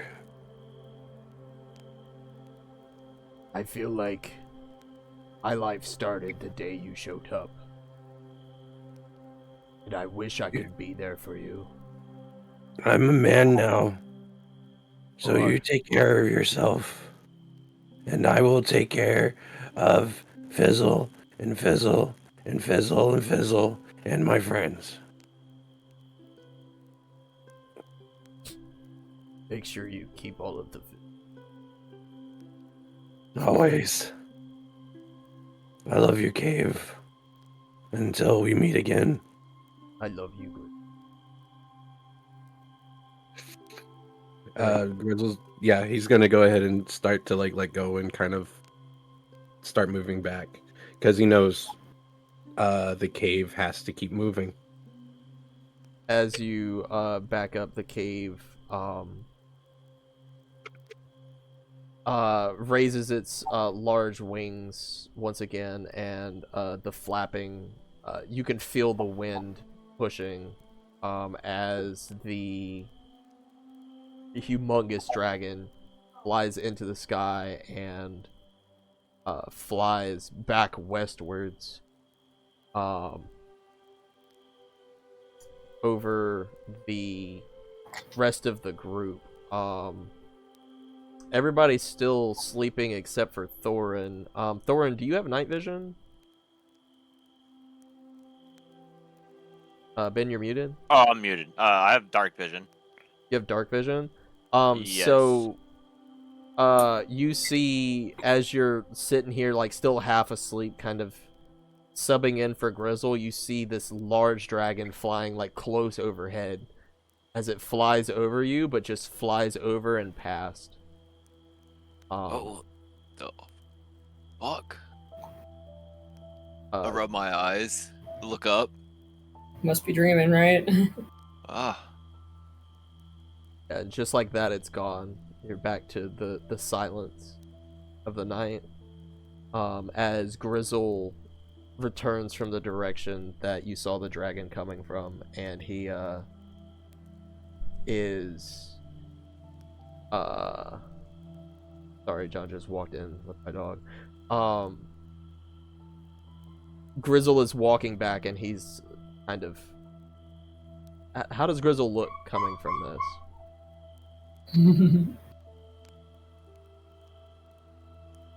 Oh, he's more hunched over. It looks like he's like using his forearm to wipe his eyes. But as he gets further into the camp, he notices Thorin and then stands up like nothing has happened. I look at Grizzle. Was that a dragon that just flew over? That was my cave.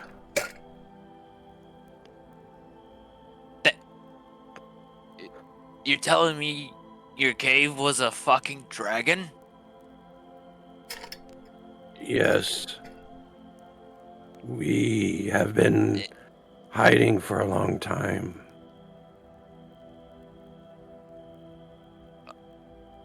Okay, I'm not gonna ask any more questions.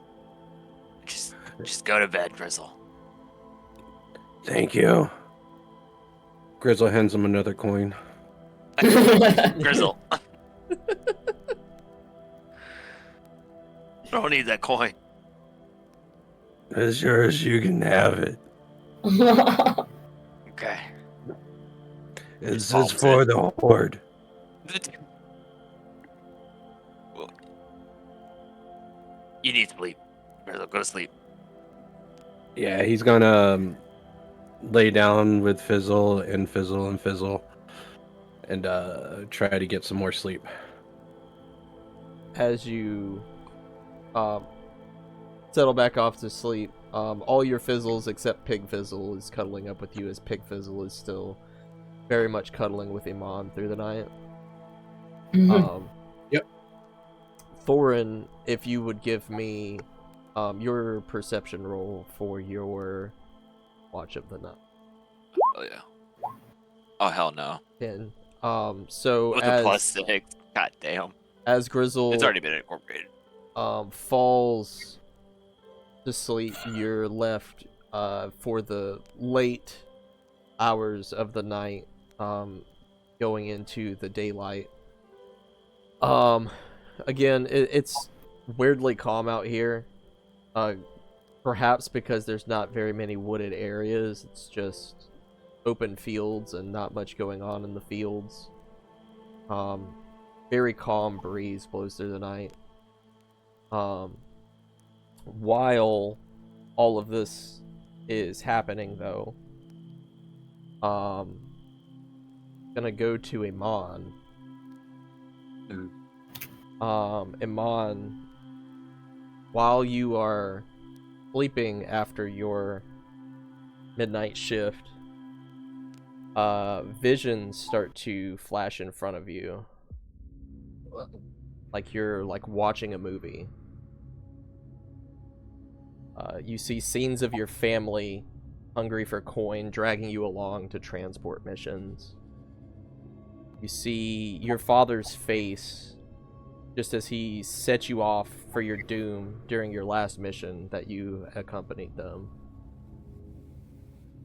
You feel the fear and loneliness from that one cold night that you spent in the wilds, and then you feel a familiar warmth inside of you, like a tender embrace, a loving embrace. Then that slowly starts to fade away as it becomes cold and everything becomes dark. Next, you see playing out in front of you a young bugbear wandering through the woods alone, and you recognize your young friend Grizzle. He is sobbing and screaming out for his mom and dad. As he begins to wander into a cave, the scene fades to black, and you feel like a slight warmth back inside of you. You now see a young Pepsilon in front of a young child passed out from heat exhaustion as their mother is begging Pepsilon for water. Pepsilon hangs his head and walks past as the mother screams out to Pepsilon for help. Her screams echo as everything fades to black once again, with her screams of pain feeling as though they are like warm waves of water crashing on your soul. You close your eyes and you experience this wave of warmth of this woman screaming, and you feel yourself begin to smile. When you open your eyes again, now you see a young dwarf boy that looks very much like Thorin, walking with two older dwarves holding each of his hands. He is smiling ear to ear and skipping, but the older dwarves, in contrast, have blank, emotionless faces. You can see in the kid's face like an innocent and joyous happiness only known by children, and yet when you see this happiness, it gives you this inexplicable feeling of loss, of grief. It feels as though you should feel bad in this moment, like you've lost a loved one. As you're living in this sense of loss, you begin to feel the warmth inside start to build and build until the warmth suddenly feels excruciatingly hot.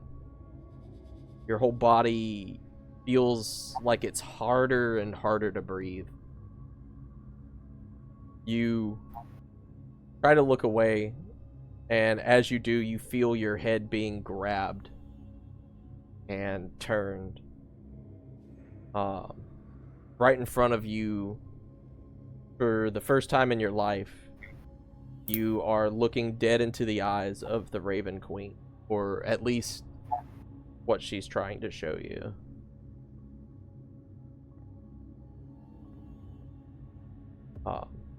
She has pale white skin, much like yours, and like a jet black oily hair. And she looks deep into your eyes with her solid white eyes and opens her mouth as to speak to you. But you just hear silence as she looks at you expectantly. What? What is it? You see frustration on her face as she lifts you by your face and tries to speak to you again. Is her lips moving at all? Or is she just opening her mouth? Yeah, it's like she's it's like she's talking, but there's only silence. Could I perhaps roll a perception to see if I could like lip read or anything? Yeah, give me a perception check. That's a good Perception idea. or insight, whatever your call is. I don't know which one's better. Probably perception. Kind of see like what's going on.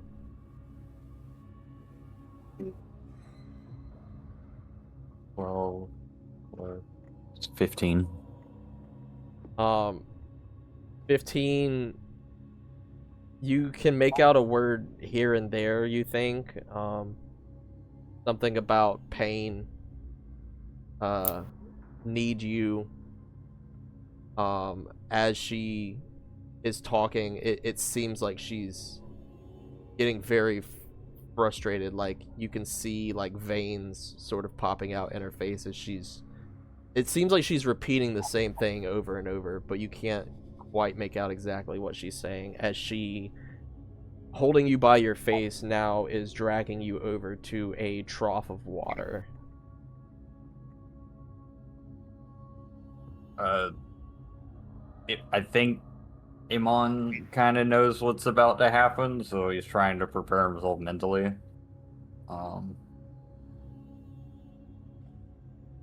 I don't understand. I'm trying to do what I think you want me to do, but I can't understand. She looks at you with like a look of intent before grabbing the back of your head and burying your face in the water. He doesn't try to fight it. He knew it was coming, so he just tries to take it as calm as he can. Yeah, so you kind of like go limp into it. You've been drowned in these dreams a lot before. This one is different in the way that she's here in front of you now. You've been drowned, but it's not been directly from the Raven Queen. And as you're about to run out of breath, where you would normally jolt awake, panic starts to set in. And right before you were to drown, she pulls you up and you gasp for air. She pulls your face close to hers again and begins mouthing again, but just complete silence.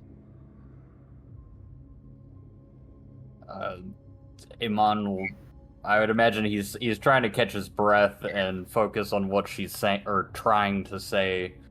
He's not really getting anything, and he just kind of goes limp.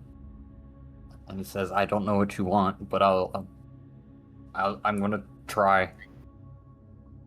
You keep seeing things like you keep seeing her say the same things: pain, need you, people, pain, need you.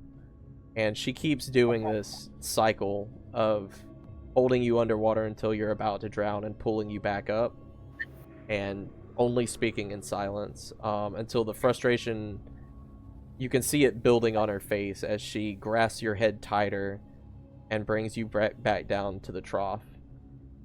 She dunks your head in again, but this time with more force. As you're limp and you've gone through this multiple times, this time you feel your body starting to tire, and your need for breath is building up in your chest until it just hurts too much and you can't take it anymore. You inhale and take a huge breath of ice cold water. You fill your lungs, and your mind instantly goes numb. As this happens, everything slowly starts to fade away as you are jolted awake. You wake up actively coughing up water. Real water? Real water. Oh, fuck. Okay.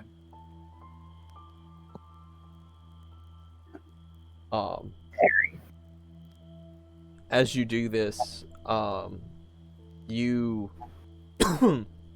as you're coughing up the water, you begin to look around, and the campfire seems like kind of dull. And you begin to notice something very worrying. You are no longer able to see through the darkness. Oh, that's not good. Yeah. Bro. Oh fuck.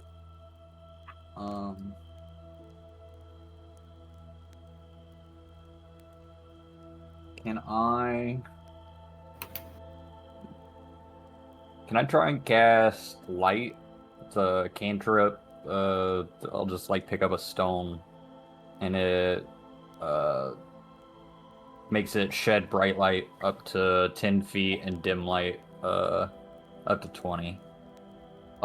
Sure. Question, is that from your cleric spell list? Yes, that is a cantrip. Nothing happens. Fuck. Uh-oh.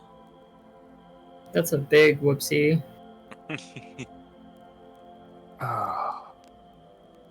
Did Amon just get stripped of his powers?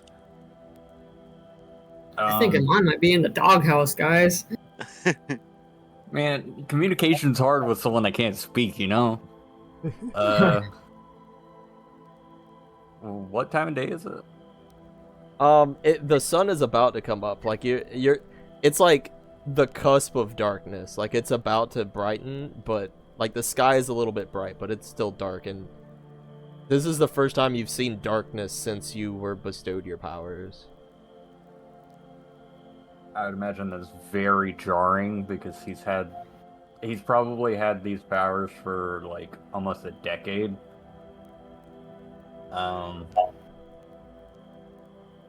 And I think he'd have like this like deep primal fear that's come back to him that he hasn't felt since he was a child, because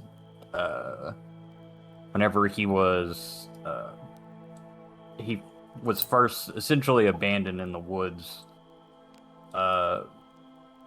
that fear comes back to him from whenever he was a child, and not being able to like see in front of him.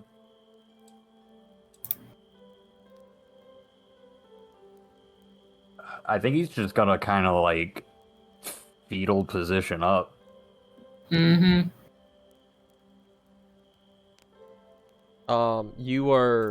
You woke up coughing up the water, which kind of Buford is sleeping like a rock, but Fizzle kind of stirred a little bit, and as you go into the fetal position, Fizzle kind of nuzzles up next to you. He kind of pokes his snout between like your chest and your legs and kind of just lays there with you.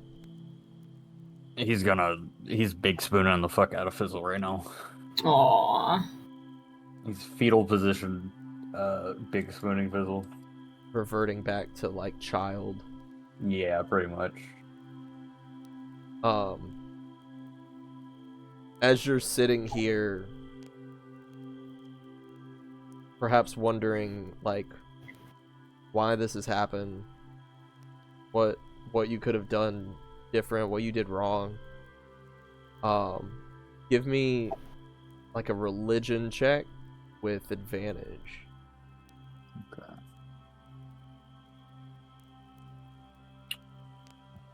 Where is my religion? Okay. That's not good. Oh, thank God. 17. I rolled a 2 on the first one. As you're sitting here contemplating and thinking about the dream that you just had, you know, it went through basically all of your party members, and you hadn't quite seen anything like that before. You always, any dream with the Raven Queen, you kind of just end up drowning, but now you're seeing other people's effects. And it occurs to you what she was doing at the end, and you are aware that the only way people have mentioned that they have been able to talk to the Raven Queen is by being drowned to the brink of death in order to actually communicate.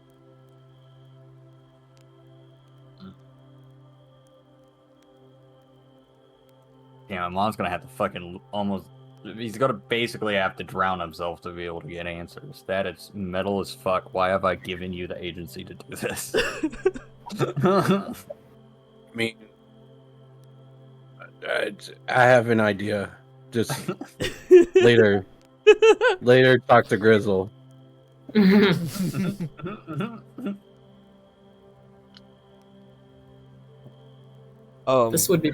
This will be hard for Pep to watch. Water shouldn't go there, man. Curious, Thorin, I think, what did you roll? I rolled. Oh, you rolled a 10 in perception. Yeah. That's kind of like low. Like, do you think you like spotted him on Wake Up, or? I don't. Maybe not. Yeah. So you kind of heard like some stirring, like maybe some coughing. Yeah, some coughing, but you know, people wake up to cough Yeah. here and there. So nothing eventful happens throughout the night at all, ever. And everybody's chill and good vibes when the morning comes and the sun comes up. And you're all waking up as the fire is being put out.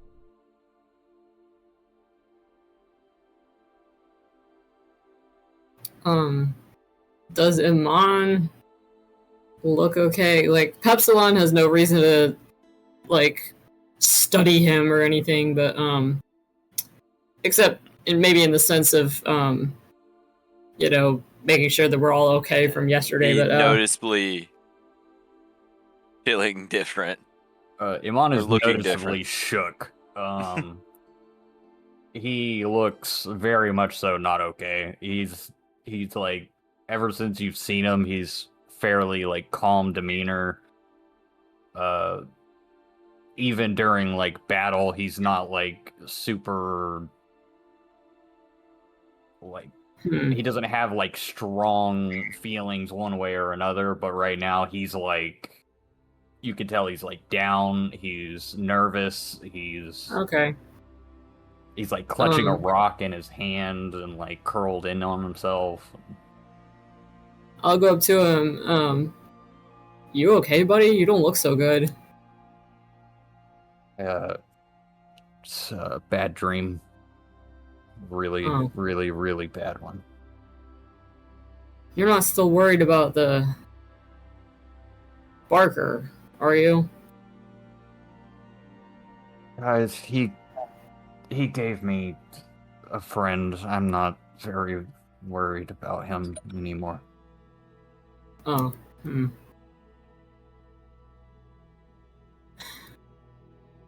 I don't know if I'm gonna be of much help anymore. What? Why not? The Raven Queen has abandoned me. I fucked up somehow. I don't know what I did. Oh. That's not good. I don't have her guidance anymore. I can't cast the spells that I normally do. I'm just as helpless as I once was. I don't know what to do. Well,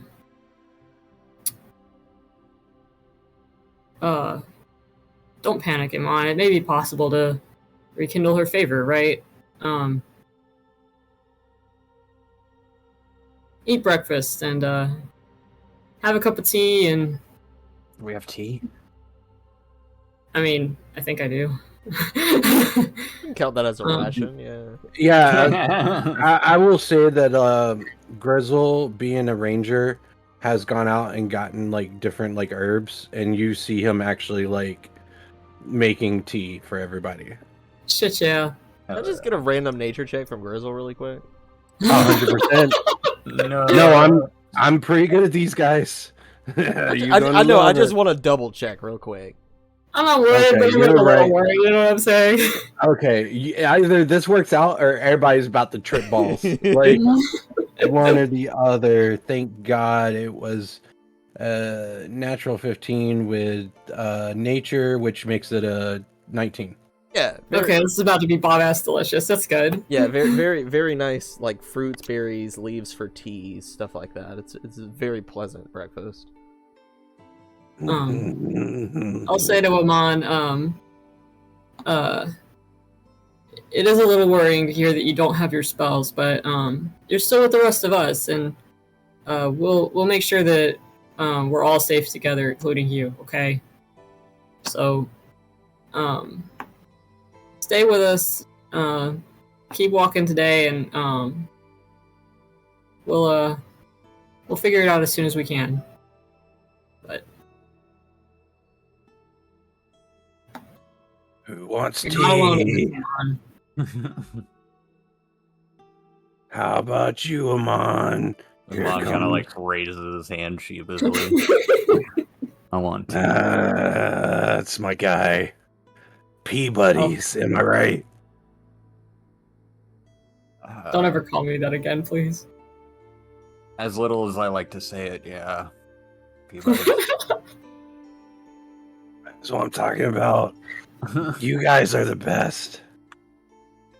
I will also have a cuppa. Oh yeah, it's for everyone. He even like puts out some bowls for the fizzles. Everybody gets tea. Does everybody partake in Grizzle's tea? Yeah. Of course I God. do. Okay, Do that's not just for fuck my that's tea. for future reference. Everybody just trust Grizzle's tea. All right. Yeah. All right, don't be like that, man. You're wrong. Yeah, just right. Not to metagame here, but come on, man. That's funny.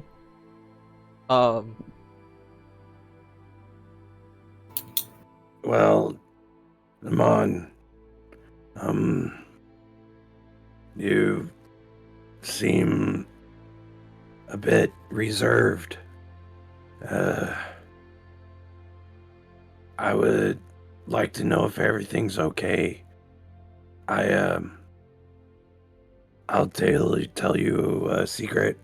Only me and Thorn knows. What's that? The cave was here. The cave? Like a cave? No, Yeah, no, the no, cave. no. What? Now this cave is a dragon. Huh? I mean, But- we don't put labels, but yeah. Well, to us, that distinction is very important. Iman kind of goes from he has like a sour face from like the morning's events to his face just goes like straight blank, and then he like scrunches his eyebrows and kind of goes a little cross-eyed. What? A Yeah. dragon? I I guess the dragon has been taking care of Grizzle here. So, the dragon, the cave has been. Wait, a is his dragon? name Cave? I mean, what do you call the person that protects you other than a cave? I guess I did think it was pretty odd that there were all these stories of a cave that like talked and Yeah, I mean, gave advice. Grizzle kind of confuses me a lot with the whole fizzle cave Right. fizzle thing. Grizzle. I thought I he just- was just being creative. Thank you. or Yeah, whatever. it's the person that protects me. They keep me sheltered at night, keep me warm. At the end of the day, they're my cave.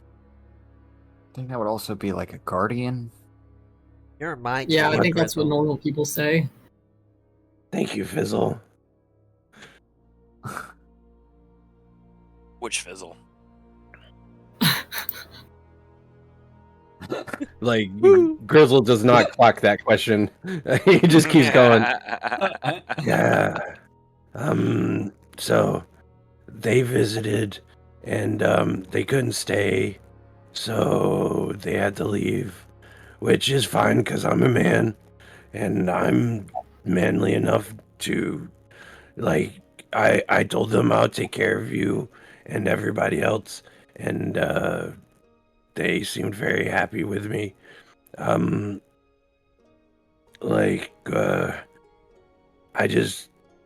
feel like something also happened with you. Yeah. It's I didn't mean to overhear, but I heard that maybe your cave may have left.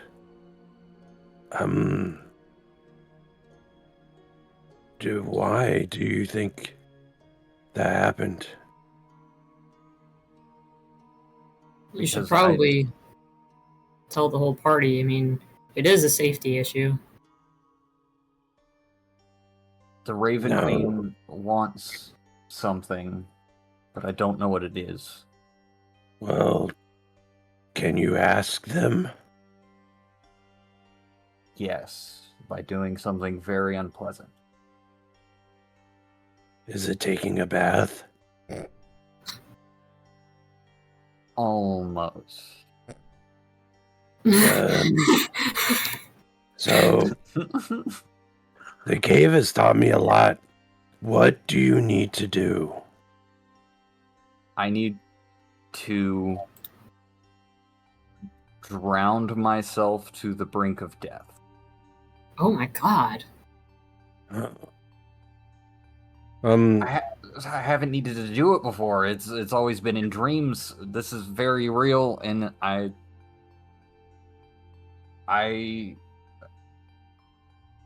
will almost certainly be unconscious, and there's a very real chance I could just die. Let's look at this from a scientific standpoint. So, what does drowning do for you? Like, why drowning? What does it affect?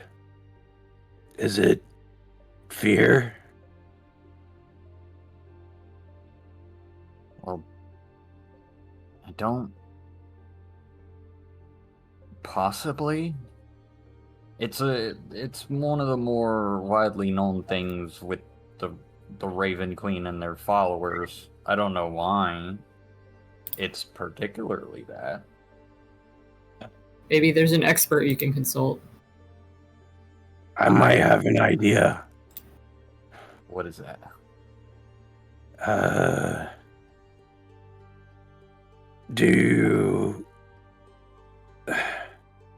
This is gonna be scary. Okay? Already But there.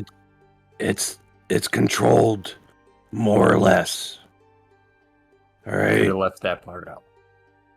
Well, just putting you in a body of water, we lose control. But what if I put a piece of cloth across your face and pour water on it?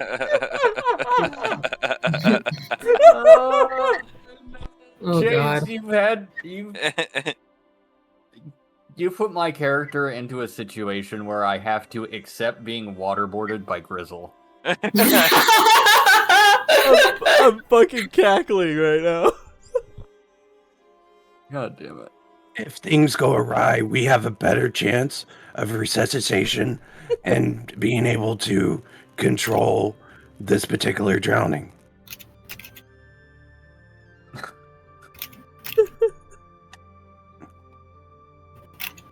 Iman is doing exactly what I'm doing right now, and he's like got his head in his hand, and he's like rubbing his temples, and he's like, oh. It doesn't have to be now. It's just something to think about. But I assure you, just putting you in the water is far more dangerous. Yeah. Fuck, man, I just really don't want to do it. Yeah, I think that's the point. yeah, I know. This is probably why she took my powers away. Fucking... Breaks my heart that water could be used for this. Okay, yeah, I have to do it. I have to talk to the Raven Queen. Well, we'll do what we can. Let's make them a comfortable spot, because things about to get weird. Look, I'm gonna be honest. We're gonna have to tie you up so that you can't reach for the cloth. That does not make me You're- feel better. You're gonna want to, but you can't. Should we have a safe word or something so that we don't kill you? I'm not. Grizzle whispers the Talk, safe better word not. is fizzle. The safe word is fizzle. No, I don't think so. Perhaps something else that could be less easily confused with any other thing. I'm gonna be honest. If we got to get them to the point that I think we do, they're I'm gonna not say be the able safe to. word. I'm not going to be able to say a safe word, and if I do, it's not far enough. Exactly. You are Oh. very smart, Iman. Maybe I should watch vital signs then.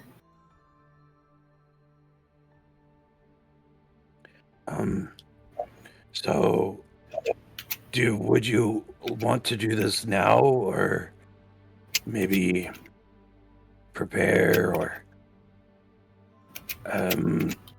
my assumption is you need to submit to it, so mentally preparing to resist is not the option.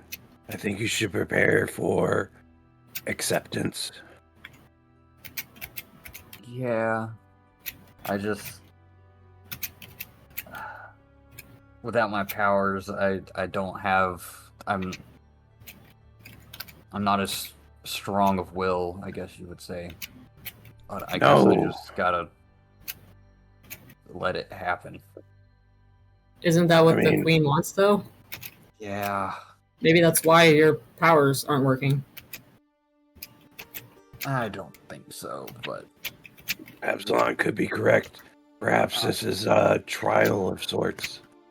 I mean, I could also be wrong. What the fuck do I know? But I don't know. She's an omnipotent being that give me powers to do all of this crazy stuff. You know, gods and such. There's a reason why I was so afraid in the Lantern.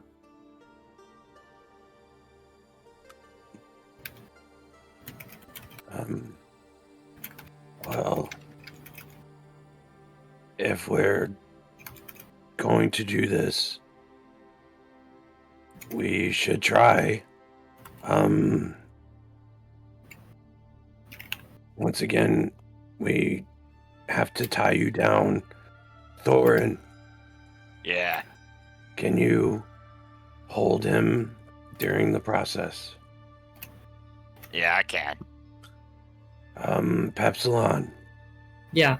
I know usually your water is not meant for this, but it is the purest. And for safety reasons, would actually work well for this situation. Why does Grizzle need to have the highest intelligence of the group?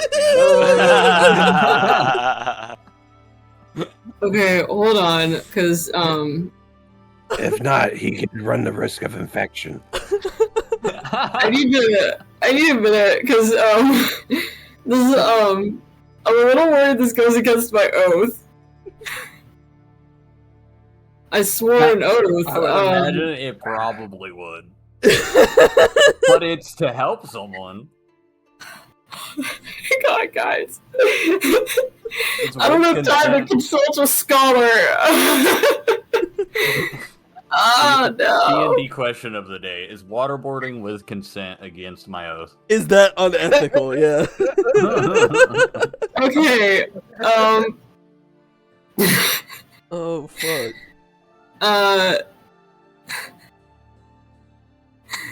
Let your word be your promise. Protect the weak and never fear to act. Let your honorable deeds be an example. Never fear to act is a crazy sentence. Imagine Pepsilon just pulls out like a little sheet of paper and just reading it over and over again. Trying to That's exactly find. what Pepsilon does. I pull out of my pocket or whatever, a extremely worn, creased piece of paper that looks like it's probably been in my pocket for the last like several decades.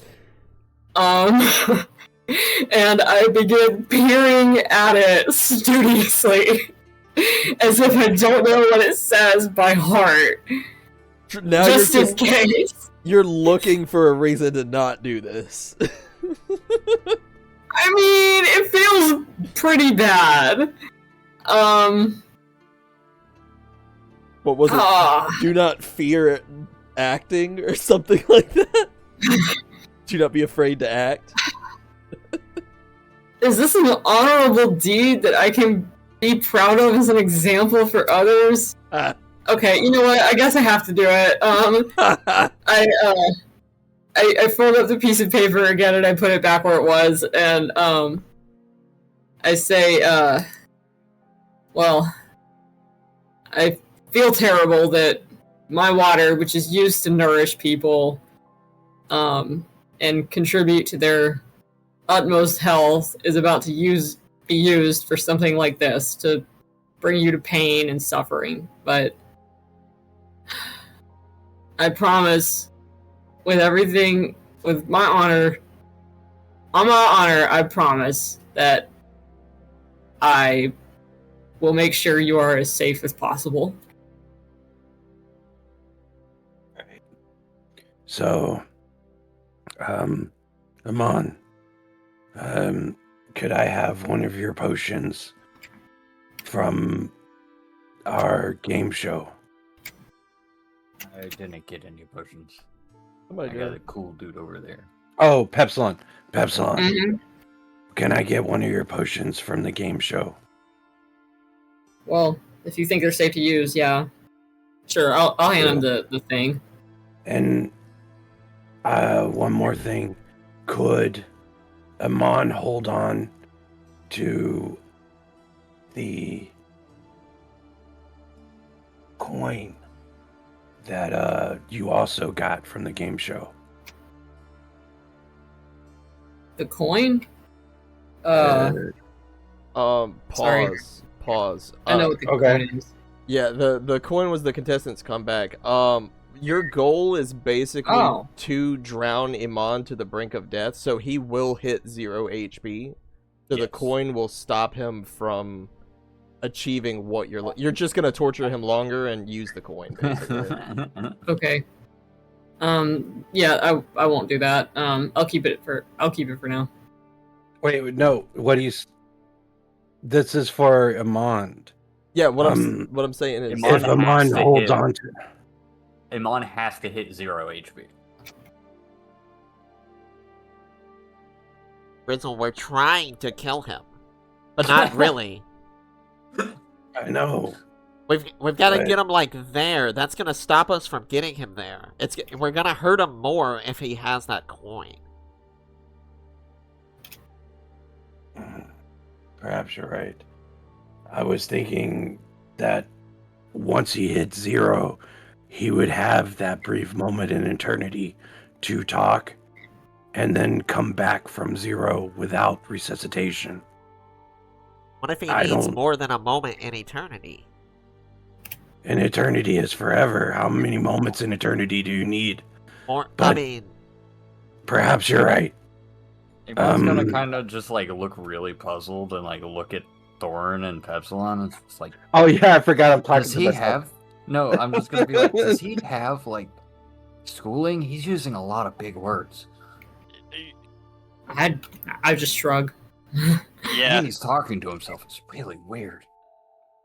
Well, I mean, he knows a thing or two, I guess. I think fucking Grizzle's intelligence is just barely there, and then Fizzle's like levels it out. It's like almost there, and then Fizzle's like, but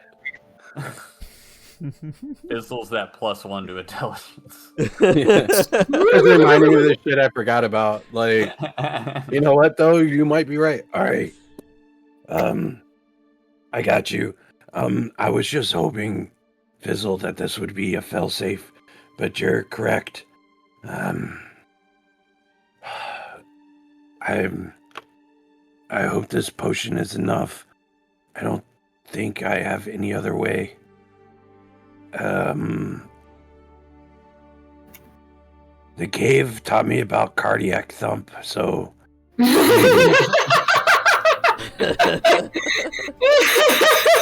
We all need a cave in our life, man. Yeah. Real. once again, homeschooled motherfuckers. All right. Cardiac thump. It's always there for you. If you're prepared, I think we are.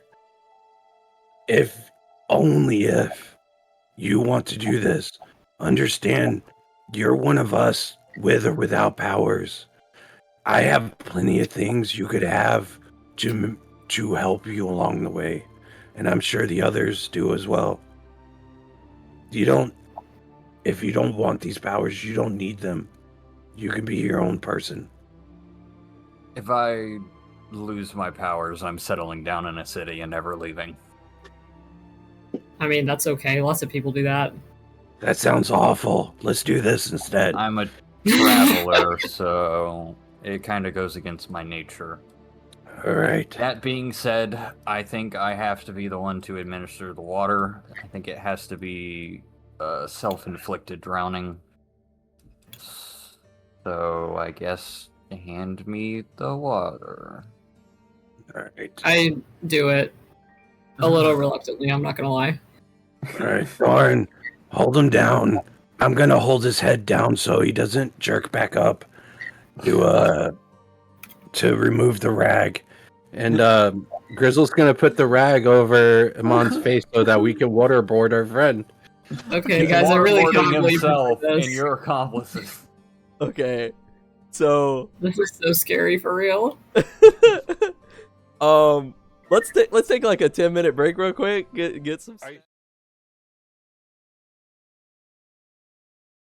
Before we restart, can we all chant war crimes together?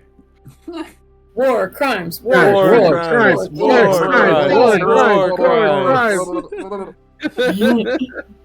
All right, let's commit war crimes. All right. So you guys are currently tying down your friend, Iman, and Iman, you said that you were the one that's pouring the water, right? Yeah, we have everything else tied down. He has the one arm free, with Grizzle at his head, prepared to grab his wrist if he resists to pour the water on himself. Okay. So Iman, you're positioned with the water like over your head. Do you start to pour it? He does. He doesn't hesitate. He just goes for it. As you start to pour the water, it starts to... It first starts wetting your face, and it gets a little bit harder to breathe. It is a very familiar feeling. It's a lot like your dreams.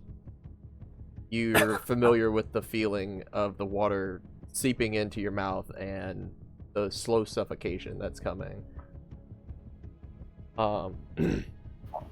As you are pouring the water slowly, you start to lose consciousness as the decanter of water in your hand starts to weigh you down and your arm starts slowly falling down. Grizzle reaches up to hold the wrist, but doesn't remove Amon's hand from the handle. So the water keeps pouring on you, Amon, and you start choking and your body starts spasming. Thorin is holding your legs. What is Pepsilon doing right now? Probably crying. I'm not gonna lie. It is very gruesome. Yeah, I'm going to monitor Iman's vital signs like I promised. Okay, so you are monitoring his vitals. Grizzle's got the top, Thorin's got the bottom. Iman, you are slowly losing consciousness. You're very familiar with this as your vision starts to fade and you begin to black out and everything around you goes dark. You go numb before starting to feel that familiar warmth within you, and it feels as though you open your eyes within your mind and you see before you once again the Raven Queen in the form that she's choosing to present to you, with the pale white skin and jet black hair. And she looks at you with her solid white eyes and says, "Can you hear me now, my subject?" I can. Give me a death saving throw. Shit. What do you roll for death saves? I forget. Just a D20. It's a D20. Get above a 10. I'll roll it in chat. Yeah. Don't do that. We're doing that. That's permanent. Yeah, we're doing that. There's no lying here. Let's go. Let's go! Youch. Oh no! You feel water in your mouth as you speak to her, as you gag a little bit. The Raven Queen says, "I had to take your powers away to get you to finally speak with me. I need more from you." More? What do I need to do? You're too restless. You stay up all night, and it causes me to feed on your suffering. I do not want your suffering, Iman. I need more than you can give me. You spend too much time up at night. Why is that? Ever since you introduced yourself to me as a child, with the powers you give me, I feel more comfortable at night. But without them, I feel like I'm just an empty eggshell that's ready to crack. As you say that, give me another death saving throw. Shit. Please do better this time. You're just a hope. I think There has to be a feeling of itself. Is supposed to be able to bring you back to life, which is why Can That's I roll why- a that's why I'm medicine monitoring check for your vitals. thump? One at a time, please. Pepsilon, what were you saying?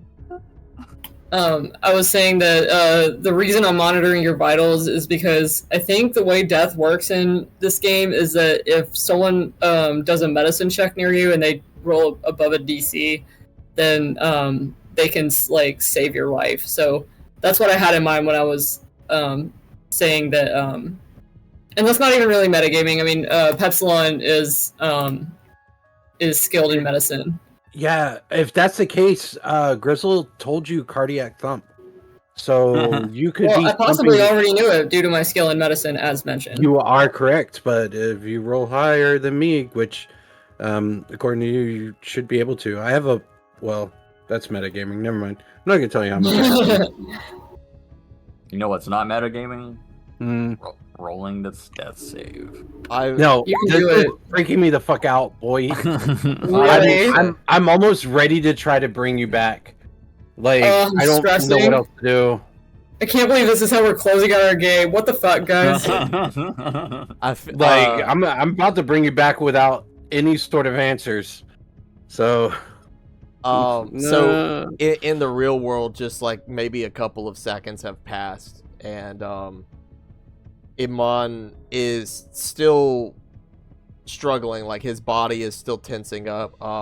I will keep in mind that Pepsilon is like maintaining his vitals. Assumedly, you're not trying. You're letting him go to the edge, right? You're not trying. Well, yeah, to I mean, that pull was the point. I mean, Pep understands that, even if it is really hard. Yeah, so right now, like you can still feel like he's like struggling, kind of tensed up.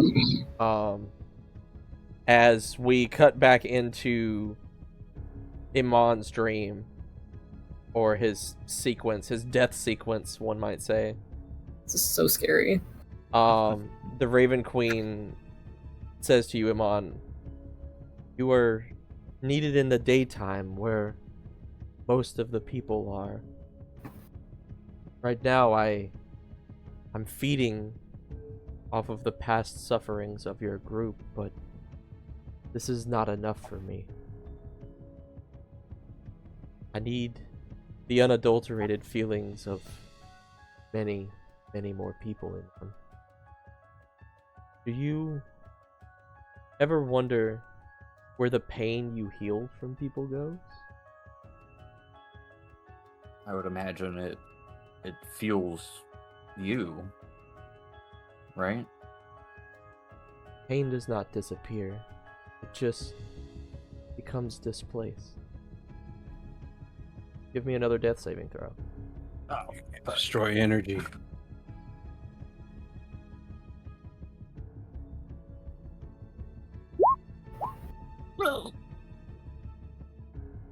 I'll kiss you on the lips. It feeds me, Iman. I take it away from them to feast on. This power not only works for physical pain, but for mental pains as well. Do you know what I need you to do, Iman?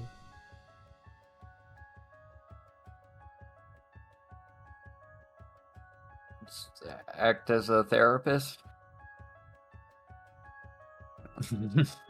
Don't make him roll again for that. Please don't. Yeah, another death Let him, saving give throw. him a little bit longer. No, give him a little bit Oh, longer. come on. Oh, please, buddy, please. Ooh. Oh. You're Just, killing me, Davis. just as you say that, you jolt awake. Oh fuck. You are currently strangling in the water. Everyone, you feel as Iman he goes from slightly like kicking and struggling to he's now like flailing again. He is back awake once again. Immediately pull the rag off and then feed him the potion. No, he pushes the I, potion away and puts the rag back on and starts waterboarding himself again. Oh my god! I grab his wrist. Oh, he's back in it. We hold him. This is a start over death save, so that's a He's thing. doing it. You start to pour the water on your Oh, head I again as you once This is again the greatest thing. Okay. you once again Pepsilon's face is ashen. Oh my god. you once again begin to black out, and as you open your eyes again, you are in the exact same spot. You cough up a little bit of water on the Raven Queen, who unflinching, and she says, Iman, I need you to get the painful memories from the people around you, not just your group, but strangers and passers-by. I need you to be a sort of confidant to the strangers. Have them tell you their misery. I will take the power from that pain and leave them a better person as I feast on their misery. Can you do this for me? I will do whatever you need. I owe you more than even just my life. As long as it's to help not only you, but the people around me. Together we can make the world a better place. As she reaches her hand over and touches the side of your face, and it's like an ice pack sitting on your cheek. Give me a death save with advantage.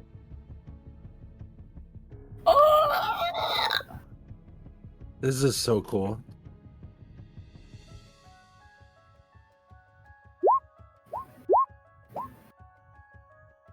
As you do that, she looks deep into your eyes and says,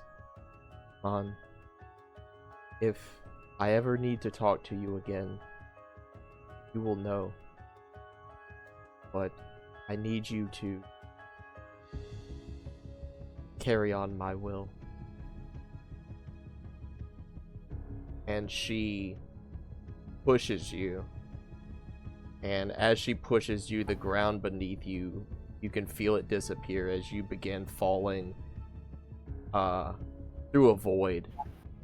You feel your body falling lifelessly through the air as you smack down onto the ground, and you wake up instantly, coughing up the water that you were inhaling.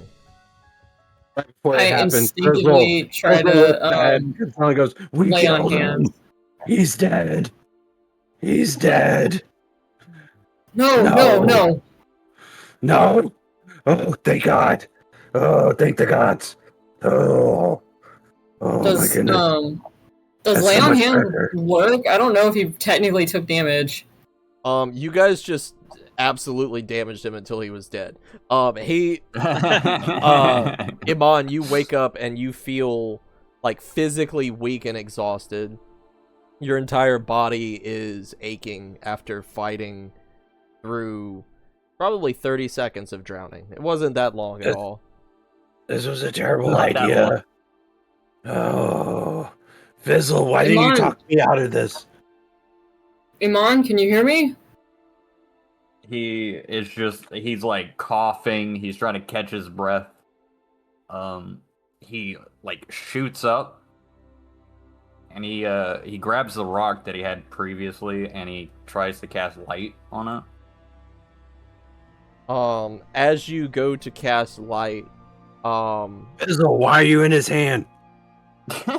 you feel the magic once again flow through your body as you cast the light cantrip on this rock, and not only that, as the magic flows through you, you feel it flowing with an exceptional vigor. You now feel stronger than you were before, and you feel as though the Raven Queen has bestowed upon you additional powers. Ooh, Fuck yeah. spicy. I will link these to you, you now have Whispers of the Dying, which allows Never you heard of to that. hear the thoughts of any creature that dies within 30 feet of you. Oh god, that's cool as fuck. Then you have Veil of the Condemned. As a reaction, when an ally within 30 feet of you makes a non-death saving throw, you can give them advantage. Oh, that's cool as shit. And then That is goated. Grief's Inquiry, you gain advantage on persuasion checks while prying for moments of suffering. Sick. Okay. Hell yeah. After seeing that the light spell worked on the stone, he's gonna place the stone like on the ground next to him. He's gonna take out his notepad that he hasn't used since. Yeah. I think he used it in like the very I remember first Yep. session. He's gonna fucking hastily scribble something down and just put it like he's gonna like slap it down next to the rock, and he's gonna get up and he's just gonna walk off, just like trying to catch his breath and like heaving. And if you look at the paper, it'll say, "Learn to read lips."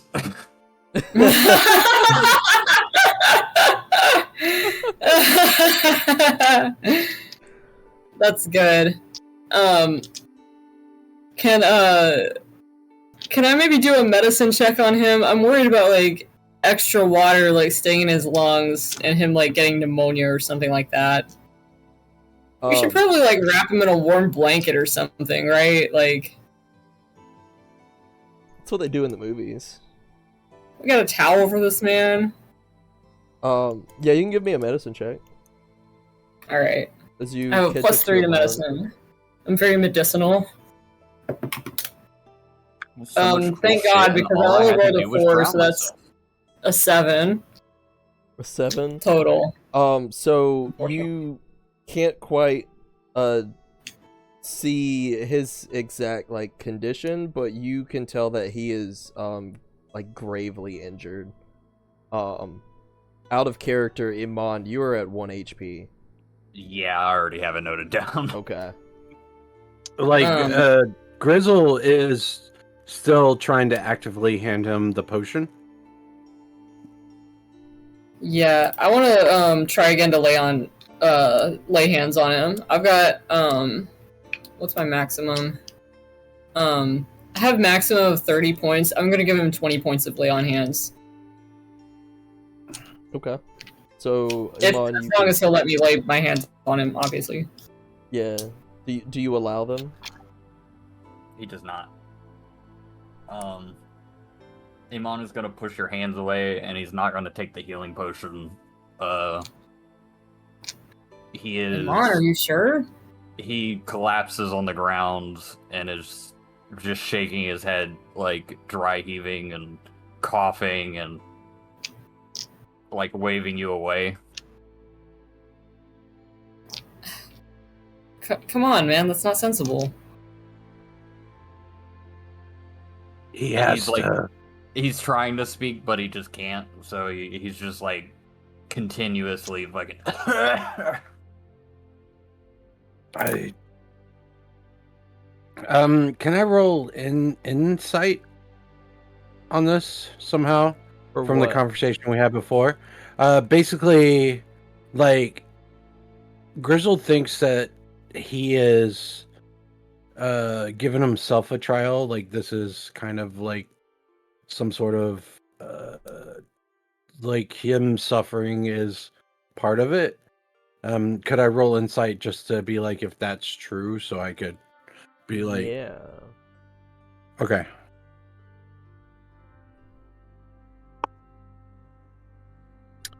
That is a dirty 20.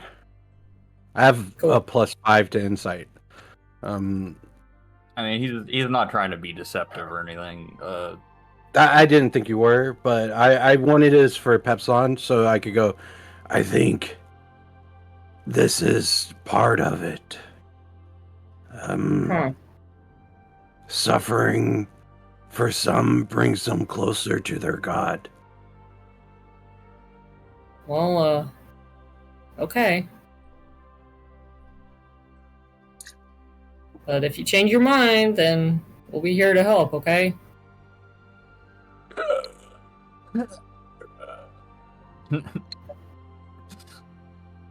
He's just kind of like fucking splayed out on the ground, staring into the sky, and surviving. Yeah, Grizzle go ahead and starts the campfire again. I think we're stuck here for another day. Do you guys like fish? Sure. Yeah. All right, fish and tea coming right up. And Yeah. maybe Guess that. we're stuck another day. Yeah. Yeah, and that's where we will end this session. Very, very good Whew! bow tie on the end there.